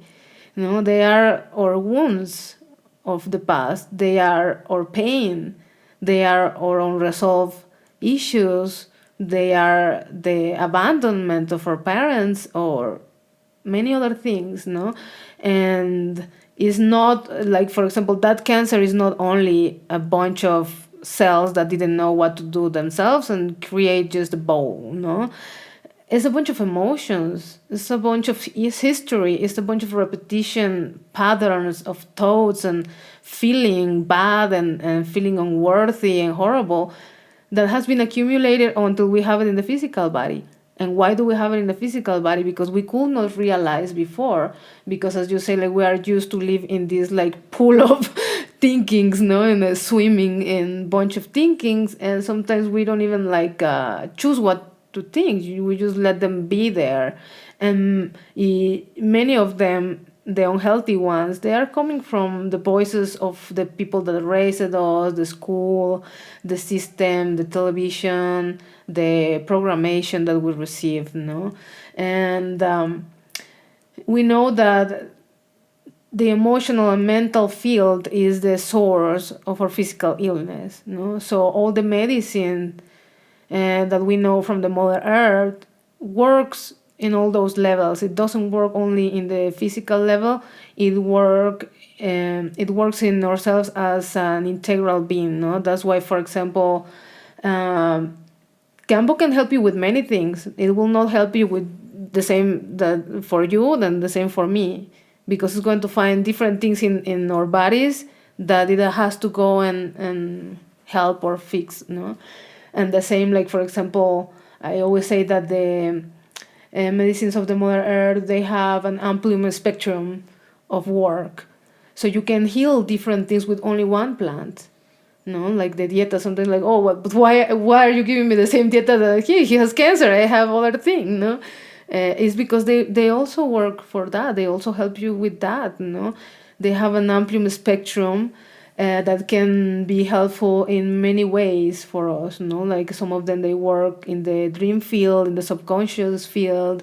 Some of them, they work in the emotional field more, no? And some of them, like, obviously they are working yourself in the physical way, like a lot, like the Kambo and the tobacco purges, no?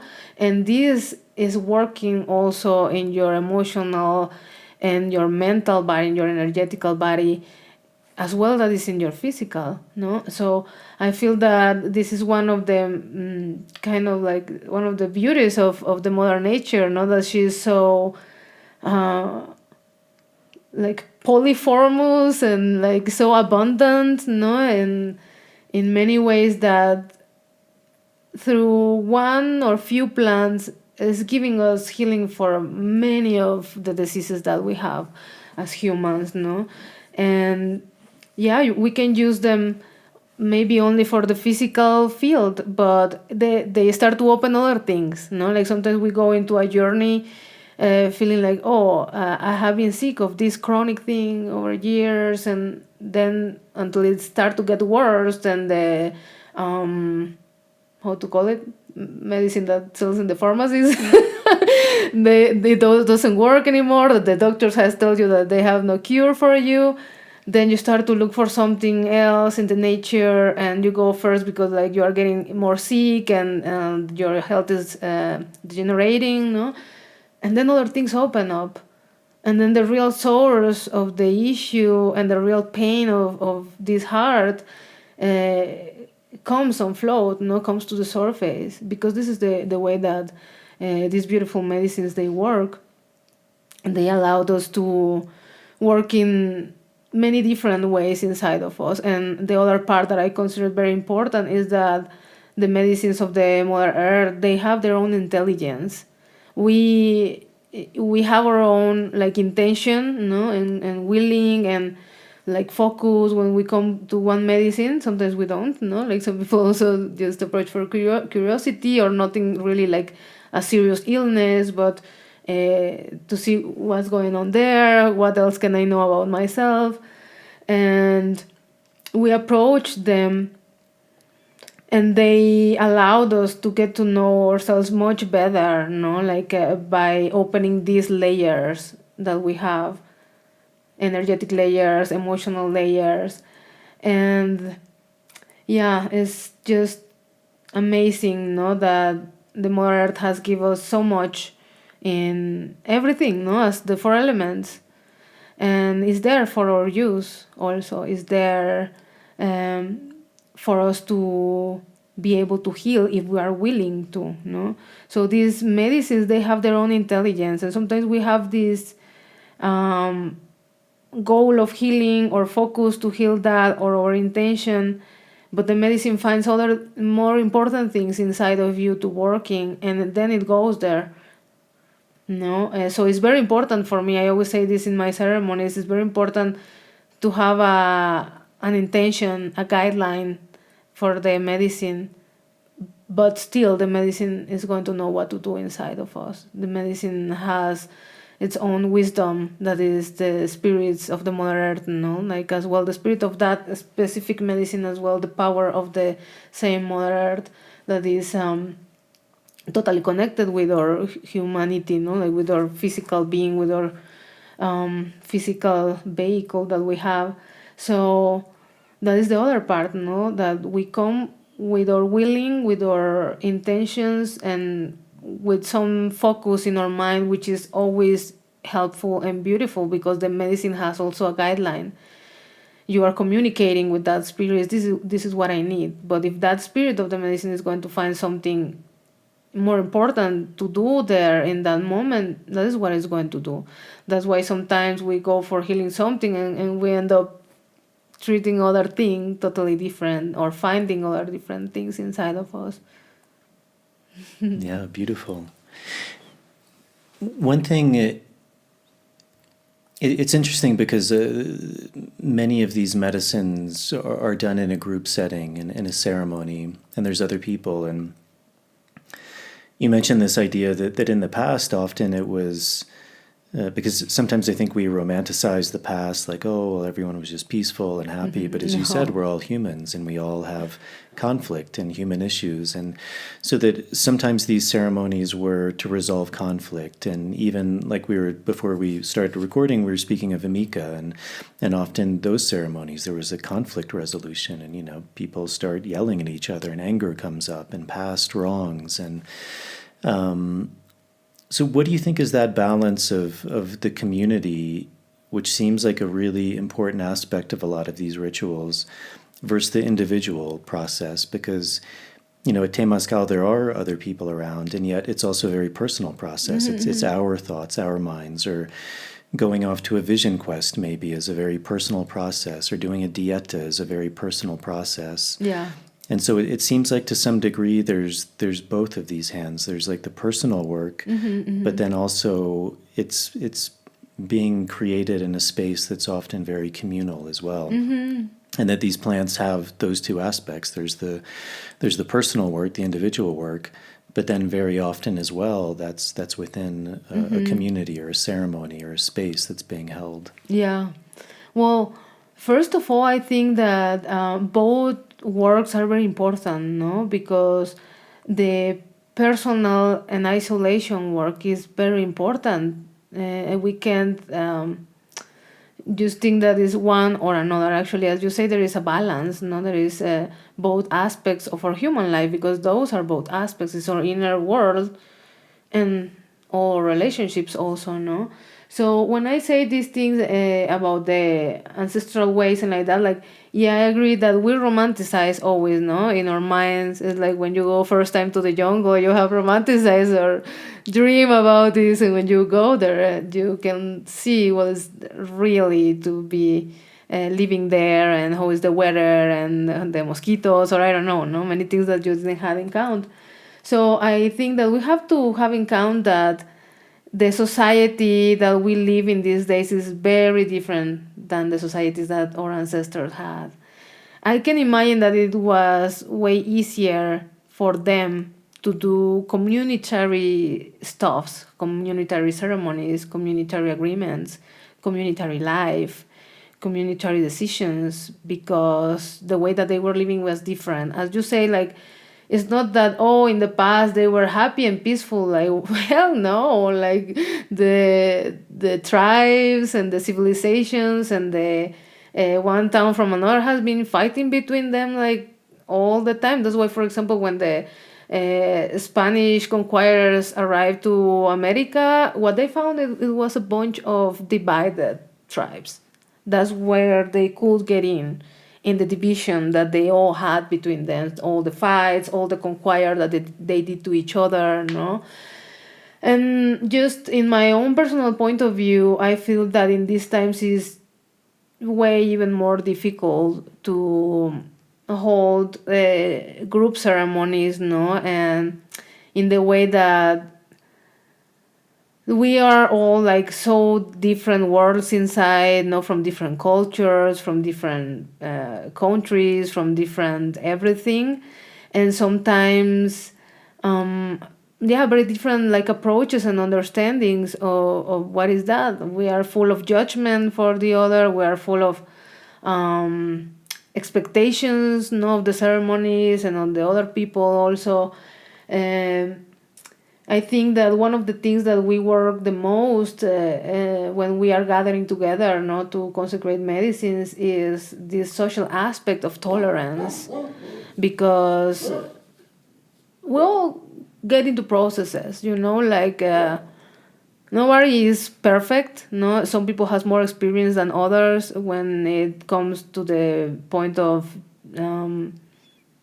jumping in this space of the medicines, no more if they are psychedelics and like that. Yes, like there is people that has more experience than others, but we are not perfect in any way as humans, no. So we all have our processes, and sometimes like we don't know what the spirits of the medicines they have for each one of us. Sometimes we think that everything is going to be fine and it's going to be a very peaceful and quiet ceremony, and suddenly the things start to move like strong, and suddenly like there is crying, there is noise, or can be screamings, can be catharsis, and some other people is getting annoyed because the other start to cry and like, oh, shut up, like I'm in my own process, like you're ruining all, no, like all these things is what is coming to our mind. Like, let's be honest, that's always what is happening, no.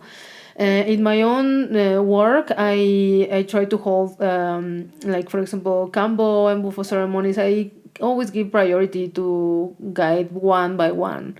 So the person can have this personal process, no, can have this opening or whatever it needs to pass through without so much interruptions, no. But for example, in the Temazcal, is totally different, because the Temazcal is a group thing. Other thing that for me is very important in the Temazcal is that we have the element of the wood, that is the one that is burning for the hot, like, sorry, for the stones to get hot, no. So we're sacrificing a bunch of trees for our healing, and I really take in count that, because I love the trees, and for me it's one of the most sacred beings in this earth. So if we are going to do that sacrifice, that offering of many lives of the trees, like to the fire for our healing, it's like for making like useful for many of us. And sometimes I mention in the ceremonies also, let's honor those trees, and make good work with ourselves, and to try to prevail with what we got in the ceremony, so we can apply it in our life, because that is what the gift that they are giving us, like all their life or decades end up being in the fire, so we can purify, open ourselves, open our consciousness, expand our consciousness, release our pain. So it's something that we do in group. Like all those trees is not only for one person. Like it is also possible to work the Temazcal personally. It's also a way that is possible to do it, But it's more a group thing, And that's why I was mentioning that when we jump in the group, all these things starts to come in our mind field, And I feel that one of the most important parts of the group work is the tolerance. Is the really applying those things that we are calling, that we are wanting to work with, like the compassion, the tolerance, the peace in our heart, the mental peace. Like there is a field where we work that. I have had many experiences where like just the unexpected happens, and the ceremony starts to be like a lot of work, like a lot of depurations or processes, or one person is having a huge process, and all the other rest of the group is annoyed and affected. And yeah, that's why, for example, we try to take care of the space very well, like for me, one of the most important things is to prep the spaces, to prep the ceremony in the right way, like to use the protections, to ask for the protection of the spirits. For example, in the Temazcals, I always prefer to start the ceremony by myself with the firemen, without the persons coming before. And traditionally, it's more like all together we do it, but in my own personal way, I find that it's better for myself, for the quality of the work that I can offer, to have my own time before, to have a time for connecting, with the space, to ask for my protections, to prep myself, to prep the space, to smudge, to prep the person that is going to help me, etc. And this is in order to protect the energies of the ceremony, to protect the harmony also, that doesn't mean that you are not going to have challenges or catharsis or processes, but just makes your work energetically more safe, that other entities or energies cannot disrupt. Like for example, the toad medicine is very intense, and it can be very different, the behavior of each one, and it's a medicine that in few seconds is producing a huge catharsis also. That's why, for example, in that case, I definitely prefer to hold by one ceremonies, because you can never know when it's going to, like, when somebody is going to have a huge catharsis and noisy moment, or crying or break dancing in the floor, or things like that, because they are not even in control of what is happening. It's the medicine that is opening and putting all this out, expressing all this, because the person needed that. And it's very short, it's very intense and very short, the effect of this medicine. So it's possible to hold it in group, for example, also. But in my own way, I prefer to attend certain ceremonies in one by one. And in other cases, like the ayahuasca ceremonies, assisting the Maestro Pepe, and in my Temazcals, of course, that is a group work. It's a group work where we work on many of our social things also, no, or conflicts with the others appears there, or just your mental mind, no, like many things goes there. Sometimes like a person is crying deeply and cannot stop until you start to thinking like, well, what the fuck, like, is it so bad that happened to you? And it's like all this judgment in our mind, all these patterns, no. So it's a very good field to work in these things, that honestly I feel that is like affecting our relationships in many ways all the time. The communication, no, the lack of communication, the misunderstandings, the keeps of the resentment, no, the judging over the others, the lack of compassion for the other people processes or for the other people whatever is living, decisions. So the real thing is that we have to work those both parts of us, no, as we were saying that we are an integral being that has different other subtle bodies and layers.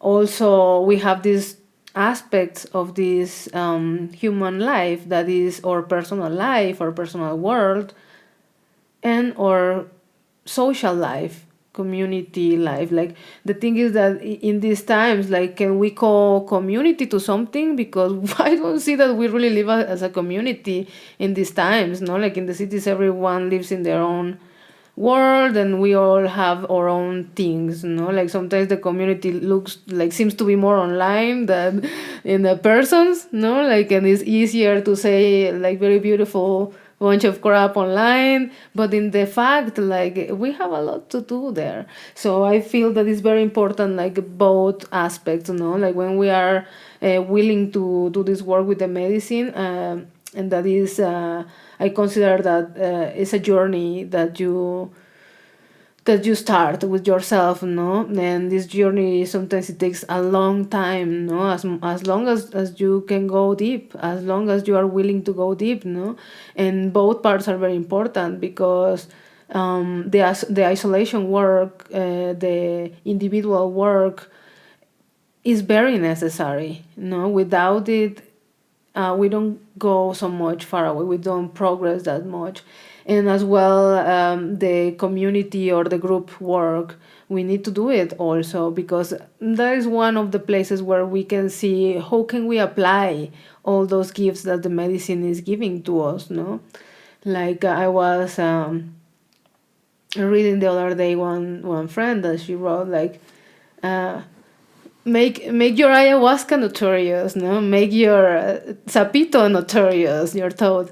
Make your Kambo to be notorious. Make all your ceremonies, your peyote ceremony to be notorious. How? In your life, In your life, in your relationships.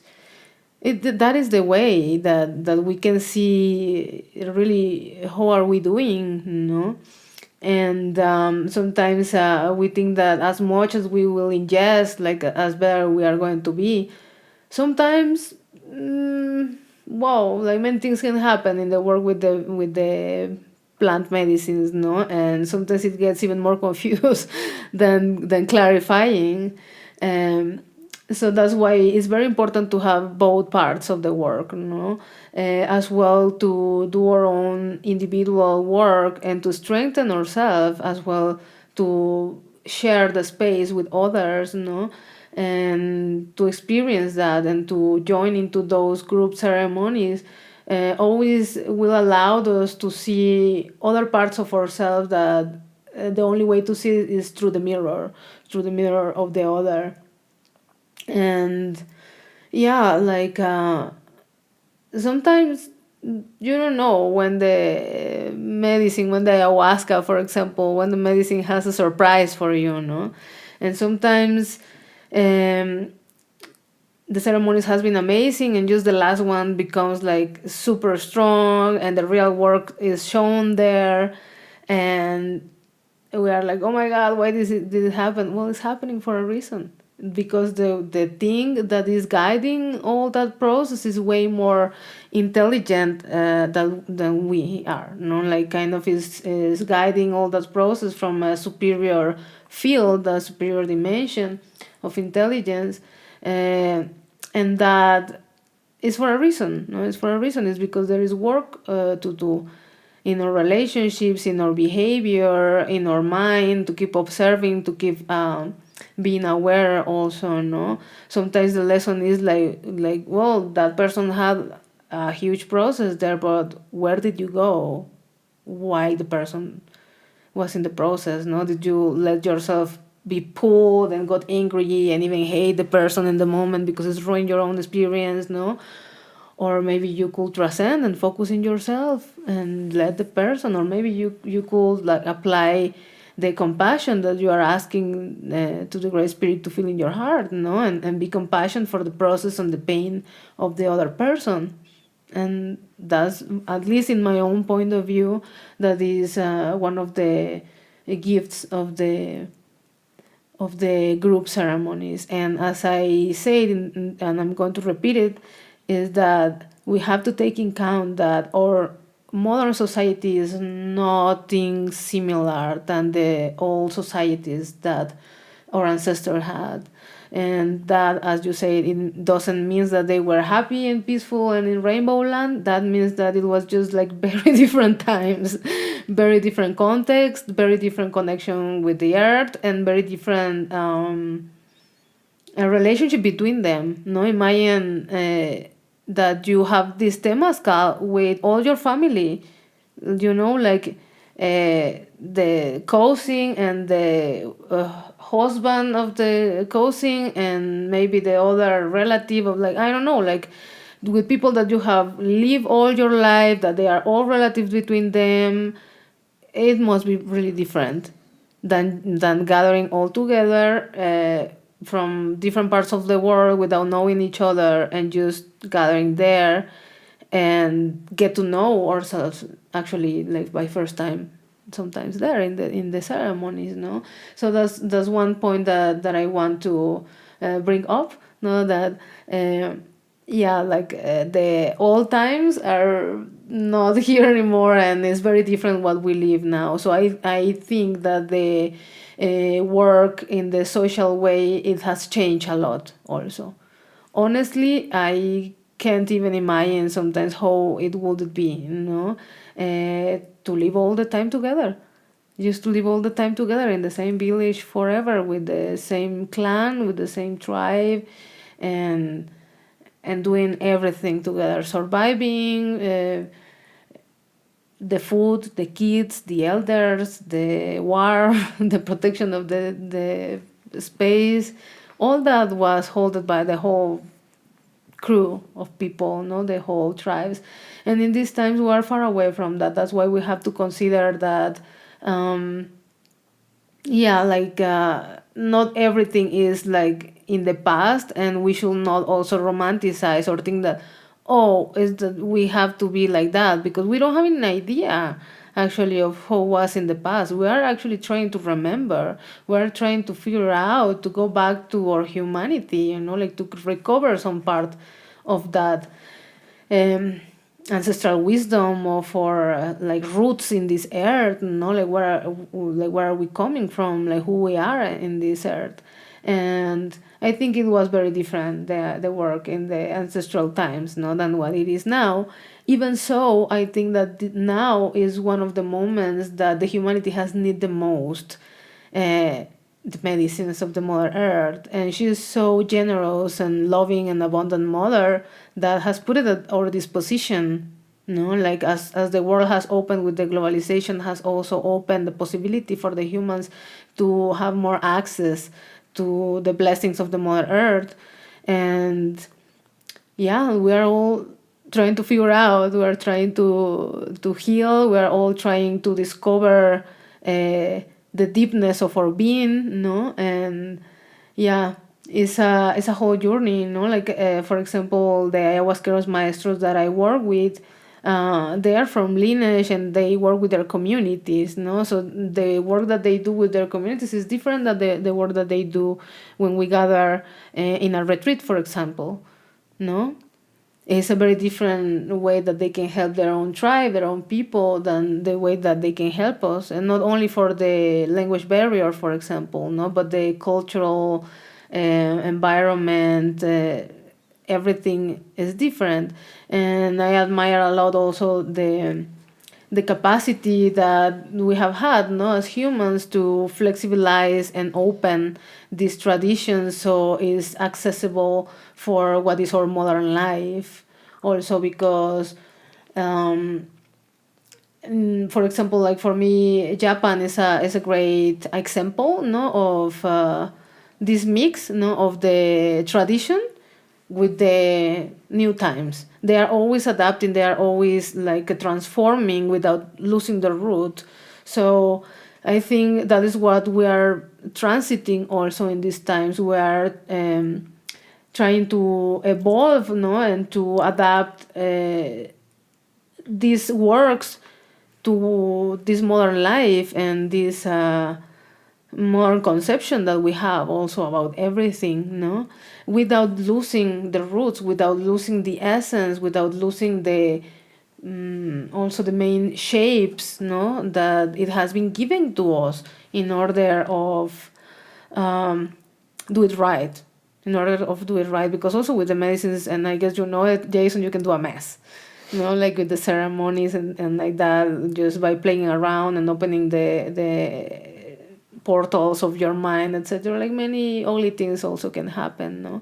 So in order of doing the things in the right way is why we keep walking and like being based, no, in the traditions. We walk hand by hand with this what our ancestors has left to us as a heritage, in order to don't lose also the guideline and to be able to do a good work and to protect the ceremonies, to approach to the medicines and these states of consciousness in a better way.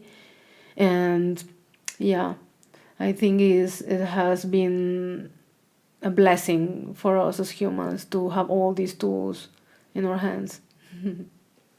Yeah, beautiful. You spoke a little bit about the moon dance and the sun dance. Can you speak a little bit more about those, about just from your experience, Yeah. like where those come from and why they were so important? Because I think it's something people have, especially the sun dance, I think many people are familiar with that, but I think the moon dance to a lesser extent, and just like out of a curiosity of what those are and why they were seen as important. Yeah. Well, the moon dance and the sun dance. These traditions, they are coming from also the ancestral tribes, no? Like the sun dance is more known for having a Dakota procedence, no? Like more from North America, but also in Mexico is this tradition very strong, no? I really don't know like deeper, no, like for example, like how did it started, which tribe was the first one, etc. What I know, as I told you, is that with the patriarchal energy, the only one that survived through centuries was the sun dance, and it was only a masculine ritual that with the time, because the woman starts to ask for their place in the ceremonies, also like with the right of being a human and wanted to have these chances, no, it started to open, and now also women can be sun dancers and offering their blood also, no. So I'm going to explain a little bit. The sun dance and the moon dance is this shape or a structure of long ritual that consists in 4 days of fasting, and it's a kind of isolation too, no, like the thing is that we're all together there, but you should respect the silence, don't speak that much. Obviously in the moon dance we are a bunch of women, and it's difficult, you know, like sometimes we don't even sleep, we're all like sharing between us, and yeah, but it's part of the medicine of a woman also, no, like sometimes in the moon dance we are gathering from all the world, we haven't seen each other in the whole year, and yeah, like sometimes we are speaking, but one of the main things of these gatherings is to preserve some kind of isolation and restrictions, like to preserve these restrictions, to follow all that, for example, one of them, like the main medicines that we have in these rituals is the Temazcal and the fasting. That's what we do during those days, It's combined with all what is the opening of the ceremonies, the askings of the permissions to the guardians, the singings, the prayers, like the singing and dancing is a very, very important part of these rituals, For example, in the sun dance, the men that they are doing this purification, they fast of food and water over 4 days, and they only dance to the sun during the daytime. They have some rests also because it's hard. It's hard. The sun is hot, and you get dehydrated. So, and it's not exactly that you are doing like these super mexicas complex dances there. It's very simple patterns inside of the circle. It's very simple movements, very simple patterns and movements that we do. It's not that complex as I don't know if you have idea of this Mexica dancer that is, for example, in Mexico City in the Zócalo, that is all with feathers, and they dance around the drum, the big drum that is traditionally from there, and it's very complex dances, like these ancestral dances. Also, they were keys of opening to the energies, but this is not what we do inside of moon dance or sun dance ceremony. It's more simple, coordinated movements, but like what we are doing there is to hold ourselves together as we can during the fasting and like the restriction of all the things that we like. For example, for the women in the moon dance, like you can't be with your partner over there. Like if your partner goes to help, you gotta be away. Like you gotta have your time to do your own stuff, so it's asked that we don't combine, that we are not chatting between us, like to respect those spaces. Also, we have a lot of guardians there, like physical persons that they are accomplishing the mission of checking that these rules are followed in order to preserve the harmony of the ceremony. This is always the main goal. Yeah, sometimes it's not that pleasant to have a kind of police guy over there, but it's in order to preserve like the shapes of the ceremony, because we are humans and we are out of control, and sometimes it's difficult to keep your fasting the 4 days, and some people takes like hidden food or things like that. Is what it is, like it really happens. And that's why we have like sometimes people that is in charge to be checking, that everything is followed, that we accomplish the things as we're asked to, because it's commitments. It's like for example, I have heard that in the work that you and Merav do with the dietas also there is commitments, that when you are joining to this process, you commit to lack of certain things, of certain communications or your cell phone, and all this is in order of doing a better work with yourself, right? So it's the same there. As much as you do from your side, because it's massive events, it's like sometimes a bunch of people. There is guardians, but you gotta be your own guardian. You gotta be like trying to do your best also, in the ceremony. So the difference between one and another is that, as I said at the beginning, we have very different nature, in our physical body, in our essence as men and women. So the sun dance is designed more for the men and the mankind, not like the physiognomy and the needs of the men. And in the sun dance, we have in the middle the tree of the life. The tree of the life is a tree that has been asked as a sacrifice from the forest, and all the dancers and the people that is involved in the ceremony, they go together and they ask permission to pull down this tree that is the one that is going to hold all the prayers. The prayers that we use for these ceremonies is tobacco prayers, is tobacco with your intention, with your prayer, like wrapped in a little fabric of different colors that represent the different directions. Every different direction is related with one element and aspect of life also. And depending on this aspect is how we guide our prayer. No, for example, something can be more about our personal life, or other prayers can be more about work and wealth and prosperity, for example. No, and in this tree of the life is where all the sun dancers, they hang their prayers. Like we usually have the whole year between one dance and another to prep. It's a whole process. Actually, we say that the real dance always starts after the dance. Like when you are out of the ceremony is when things start really to move, because the work that you did there. So in these rituals, as I said, like we fast 4 days. The sun dancers, they are fasting from food and water, and the moon dancers were fasting of food only. And we are being provided with different teas that in the Mexica tradition, they support us, like for example, for the blood, for cleansing, for minerals, no? And in the one of the last nights, that is the last night of Sundance, of moon dance, we receive some cacao, also ceremonial cacao prep, like just a little bit, but is only in the last, and also has like all that they give us is with a purpose, no?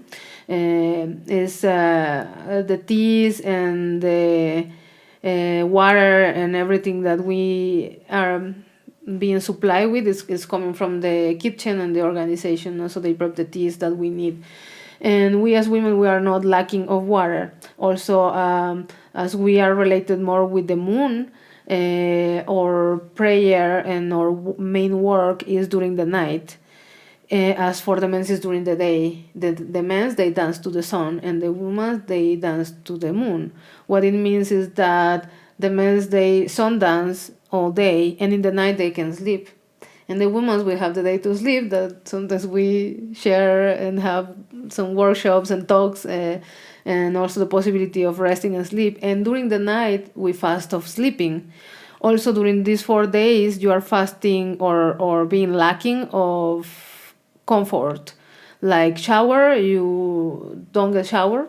You actually are asked to don't get shower. The purifications that you get is inside of the Temazcal. So in these ceremonies, we have one Temazcal before getting into the circle of dance and one Temazcal after. It's purification Temazcal. For example, in the moon dance, we have 8 Temazcals. 8 Temazcals in total. 2 per day and 1 getting into the circle. No, like since the afternoon, the Temazcals start to prep, no, for this is for moon dance, because for sun dance is according to the times of the sun, no.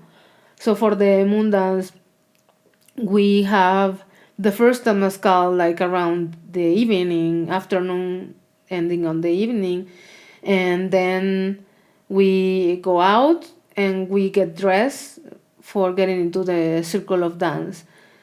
So we go inside and we stay the whole night there. We can go to the toilet in some moment, no? If it's necessary, we always have some resting moments and specific moments to do stuffs, no? As we have specific moments in these huge prayers to smoke the pipe, no?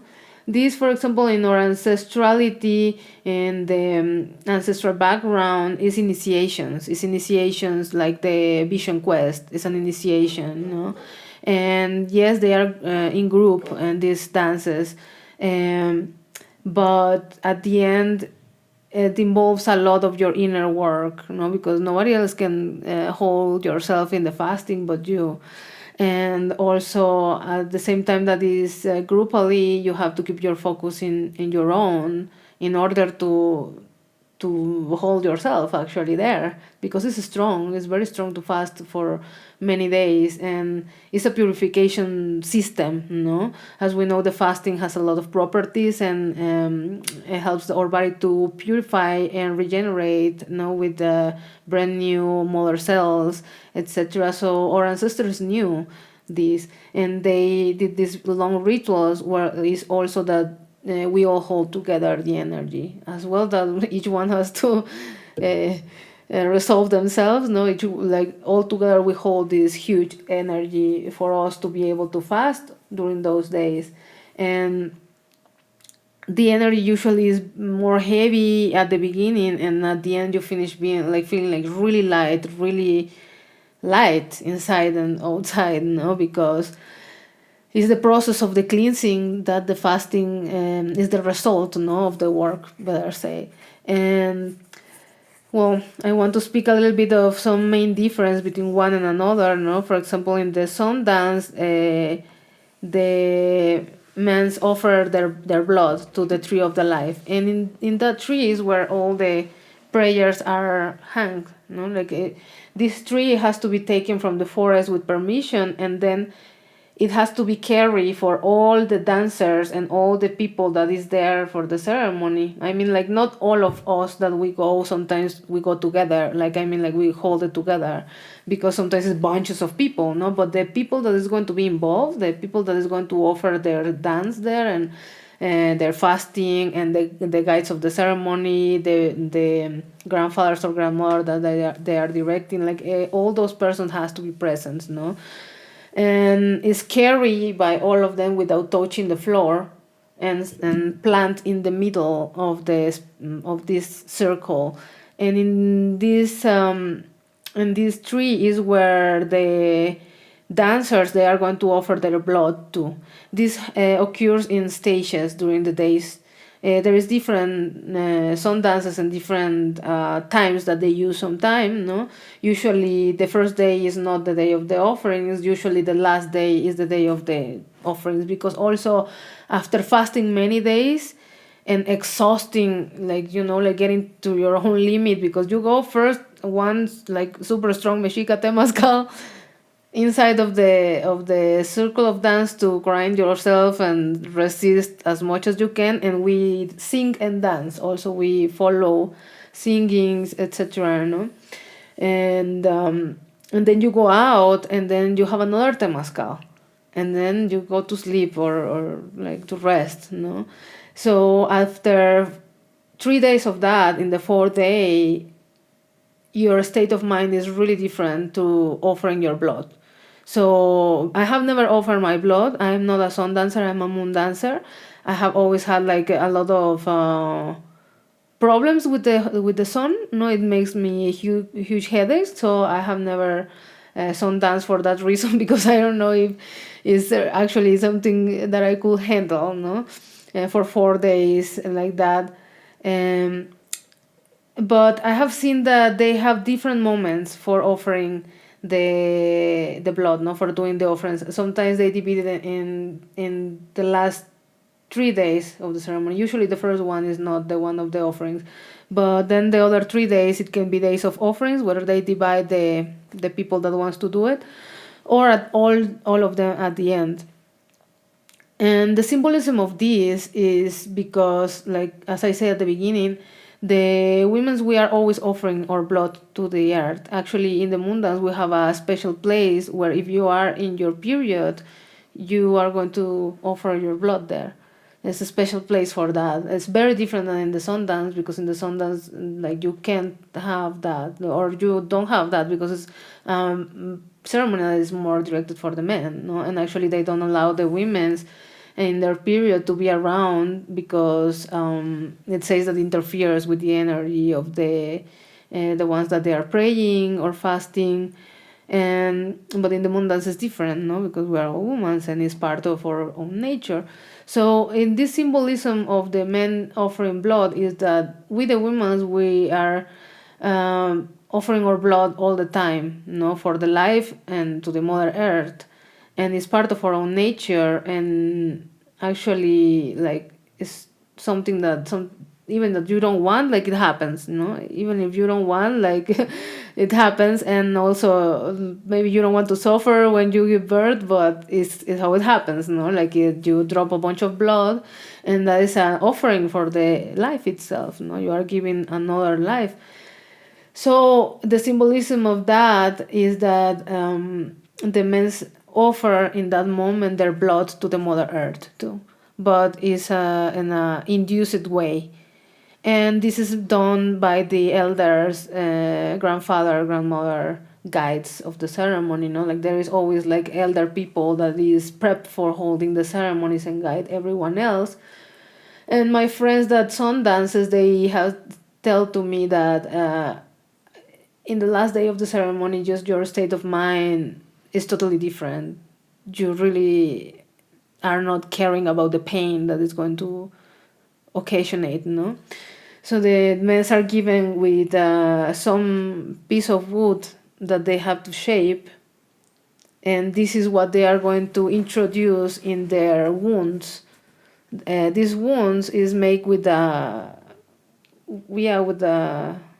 knife, or like, how to call it? Well, something that is very sharp, like it's not a bisturi, because it's not actually like something like from the has to be medical, like I don't know exactly which kind of these things, sharp things, do they use, but it's small, very sharp, and they make little holes here, like, so in the day that they are going to offer their blood, they go in this place where the persons that they are specialized on that, they are going to open the holes for them.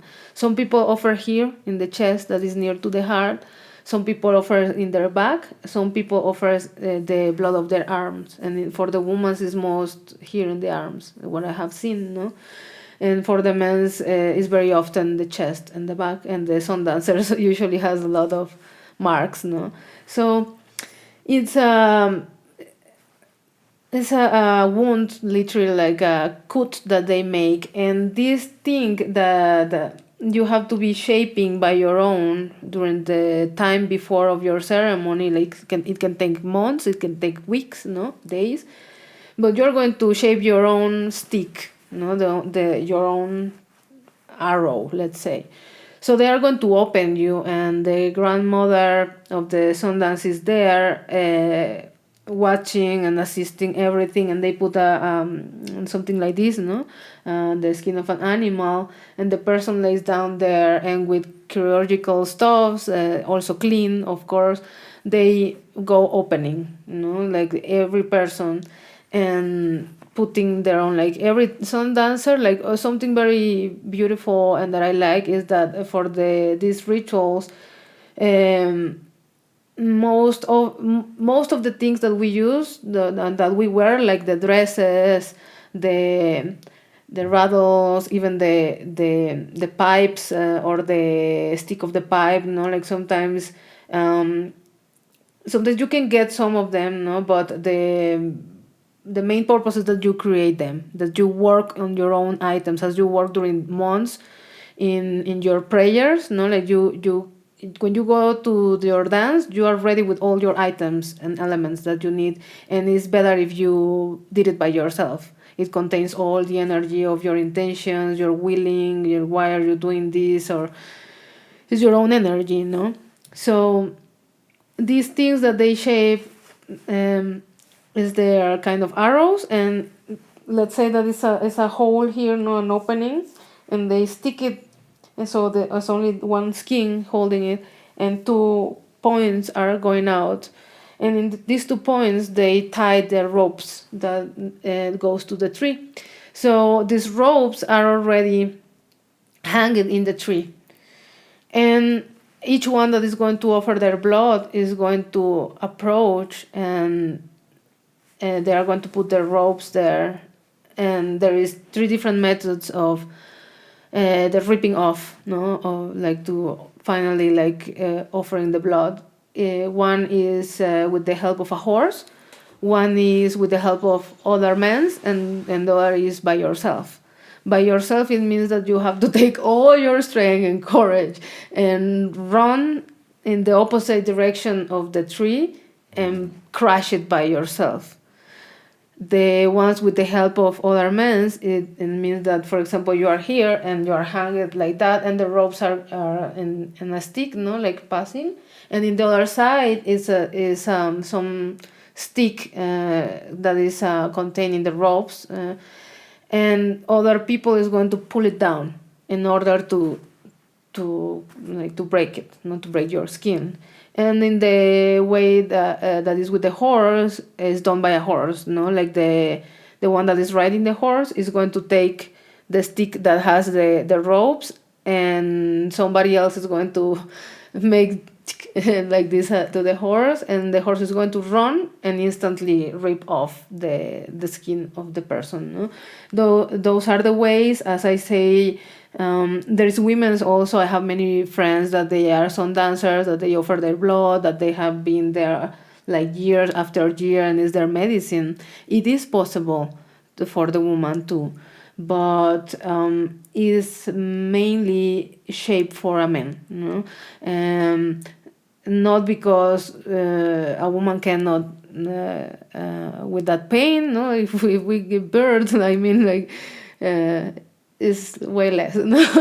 But in my own point of view, it is more shaped for the men, no? For the inner work of a man, for the biological structure, and for the woman, like we don't have these offerings or sacrifice, no, or fasting and keeping awake all the night, holding the energy inside of the circle. And we have different center also in our circle, no, like in the Sundance is the tree of the life that is in the center. As I said, it contains all the prayers of all the dancers. It looks like a Christmas tree because it's full of colors, no, of the prayers.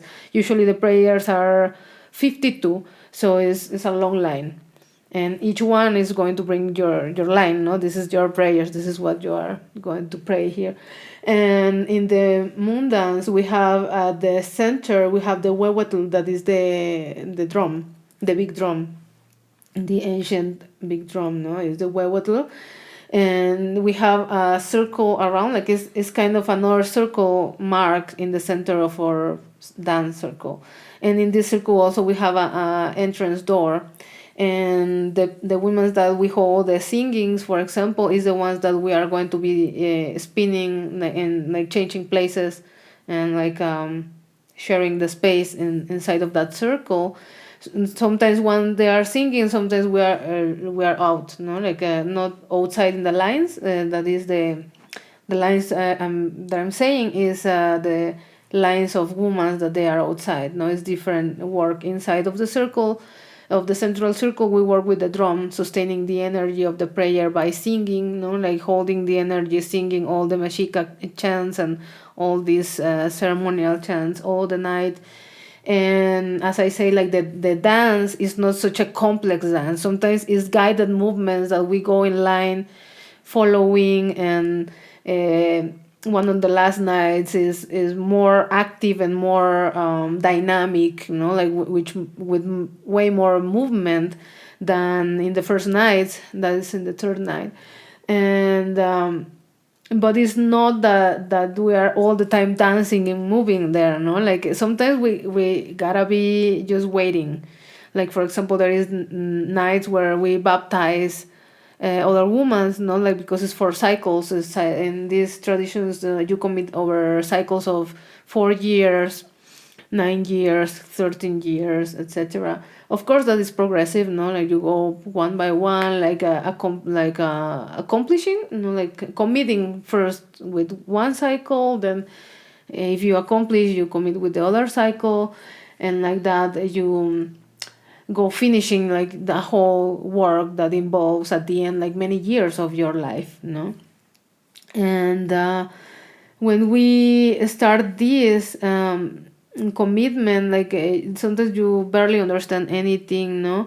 But with the time you start to understand more and more about these traditions and the purpose and why it's done in that way. So in the moon dance we have as the center the huehuatl, no? And that is the big drum, and around the huehuatl there is a delimited circle that is full of the prayers of all the women, and that is going to be holding the energy of the singing. And outside of our circle of dance is protected with the tobacco prayers of all the dancers. So is all our circle is full of prayers. At the end, these prayers goes to the fire, all of them. No, we offer all of them in both ceremonies to the fire. And in the dance of the women, as I say, we dance to the moonlight, not to the sunlight. No, so we have the chance to rest during the day, except that if you want to go to one of the talks that the people, like the women that they are offering, that we have like beautiful grandmothers and wise medicine women that they share their knowledge and they do workshops during the day. But also you have the option of rest. And then in the night, in the afternoon starts the first Temazcal, and then you go to change yourself, and then you go to the circle of dance, and again, no, to the Temazcal back. So that's the dynamic during the 4 days, and the thing is to hold yourself, to don't eat nothing. Nobody gives you anything there to eat, no? Like there is kitchen in these ceremonies. We have a community kitchen. We have also teams of support, because it's necessary a huge team to make possible these ceremonies. And for example, the kitchen is for all that they are not fasting, that they are not dancing, no? And this is like things that usually like also involves a lot the family, you know, in Mexico. Like it's not that everyone does it, but sometimes, for example, you go to sun dance or moon dance, and it goes with your husband and the kids, or like your sister, or like, you know, like your family goes. So we call them support of the ceremony. And these people, they eat, no? So we all prep it there. Is like the dances, they are held far away in like places that we have in the mountains, in the forest. Like, I mean, it always changes, you know, like it always changes the place, but it's in the nature. That's what I mean. It's deep in the nature. It's also like camping, and that's why we set up the whole kitchen, no? So we can provide the food and do accomplish the basic needs, because like many kids are there also, no? And they need to eat. And everyone that is supporting, like there is people that cleans the toilets, there is people that carries water, there is people that is in charge of taking care of the fire, there is people that is cleaning the space that is not trash around. So there's many works to do there, no? And all that is called the support of the dance. And all that people is free to eat and drink water, no? The ones that they do the offering is the ones that they have committed to do the dance. And as I say, like it's based as well in the medicine of the fasting, of the emptiness, as well in the medicine of the 4 elements and the Temazcal, no? This ancestral base that is for these traditions, like the 4 elements, the 4 directions of the world. That is the basement of these rituals. And I can say that they are very powerful. No? And that's why we say that the real dance sometimes is outside of the circle of the dance, no? Because when you go and do all this effort and offerings and move the energy, and the energy moves because all of what's going on there, no, with your own effort, the shape of the ceremony, then things changes outside in our life too, and things moves as the energy has moved inside, the things moves outside too, and in my own experience, they help a lot to evolve as a person. That's what I can say, in many ways. I think that also the dances, they have like way amplium spectrum, so it moves things in your life in different ways, and then each person is a different medicine, and it's a different thing that is going to move, no. So at the end as well, everyone receives what needs to receive, no. Sometimes there is things that occurs also, like conflicts and things that happens there, and yeah, everything is for a reason, no. Everything is a mirror and a reflection, a projection of ourselves, and in this big group and communitary ceremonies also things happen, like for the same nature of the human being in a sharing space, in community or conviving. And I feel also that this is part of what the medicine has to show us, like the spirits that they are assisting us. They sometimes are there for helping us with these issues too. There is things that happens in these big gatherings about organization, about breaking rules, about many things. As well, like we are humans, and is all learning. It's all evolution if we are willing to take it like that. And yeah, I consider these like treasures for the humanity, like these ancestral ways that they left to us, is ways for us to heal, is ways for us to get to know ourselves better. To, for example, if a Temazcal is challenging itself, imagine 8 of them plus not eating and being awake all the night, and has to be there 4 days. So it's one after another challenge, and you keep challenging yourself and transcending these little limitations and barriers that we have, and many beautiful things, they come from that. For me, the moon dance has strengthened me, has opened me so much also to the understanding of these traditions. And I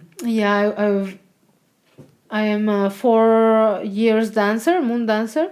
I haven't gone back to Mexico because legality of the papers of my kid, and I haven't had the opportunity of be back in Mexico to continue with my next cycle. But I accomplished my first cycle there, that is 4 years, and in those 4 years I can say that it was not easy. Every year was a challenge, a different challenge, but it has been a beautiful process of evolution, of strengthening myself, of trusting in my own capacities, also getting to know myself better, getting to know my limitations too. And it's a very beautiful thing to do. I will do it again, of course, when I have the opportunity to be back in my country to do that. All right, everybody, that is it. I hope you enjoyed this conversation with Kunti. As I said, this conversation is broken up into 2 parts. So if you're turning into the first part, stay tuned next week to the second part. And if you're just tuning in for the second part and you haven't seen the first part, then consider going back and watching that first part. So thank you all for tuning in. I hope you enjoyed that episode. For me, I learned a lot. I always enjoy the podcast where I get a chance to do some learning myself. As always, if you're able to support this podcast, that's a really big help to me. Patreon is a really good option. It's a subscription service for as little as $1 a month. You can sign up. It gives you some really nice perks back, things like early access to shows, bonus material, Q&As. That's a really big help to me to continue to make these podcasts. To all the people who have done that, thank you very much. I really appreciate that. And if you are able to do that, that's a really big help. There's also the ability to direct donate via PayPal. I'll put a link to both of those in the show notes. Also with the YouTube channel now, there's the option to join the channel. It gives a lot of the same perks as the Patreon option. Below the video, there should be a join button for that. And then if you're not able to do that, subscribing to the show is a really big help. Turning on the notification bells, liking the videos. Again, that may seem like a small thing, but that's a really big help with the algorithms. And with the audio version going on Apple Podcasts, following the show, leaving a starred rating and a short review. So thank you all for tuning in. Again, I hope you enjoyed that. I hope you enjoyed both parts if you get a chance to do that. The following week, I will have on my friend Paulette, and after that, I believe my friend Ido, and that's as far as I've scheduled for now. But as always, I will continue to bring on some really interesting guests. So thank you all for tuning in, and I will see you all on the next episode.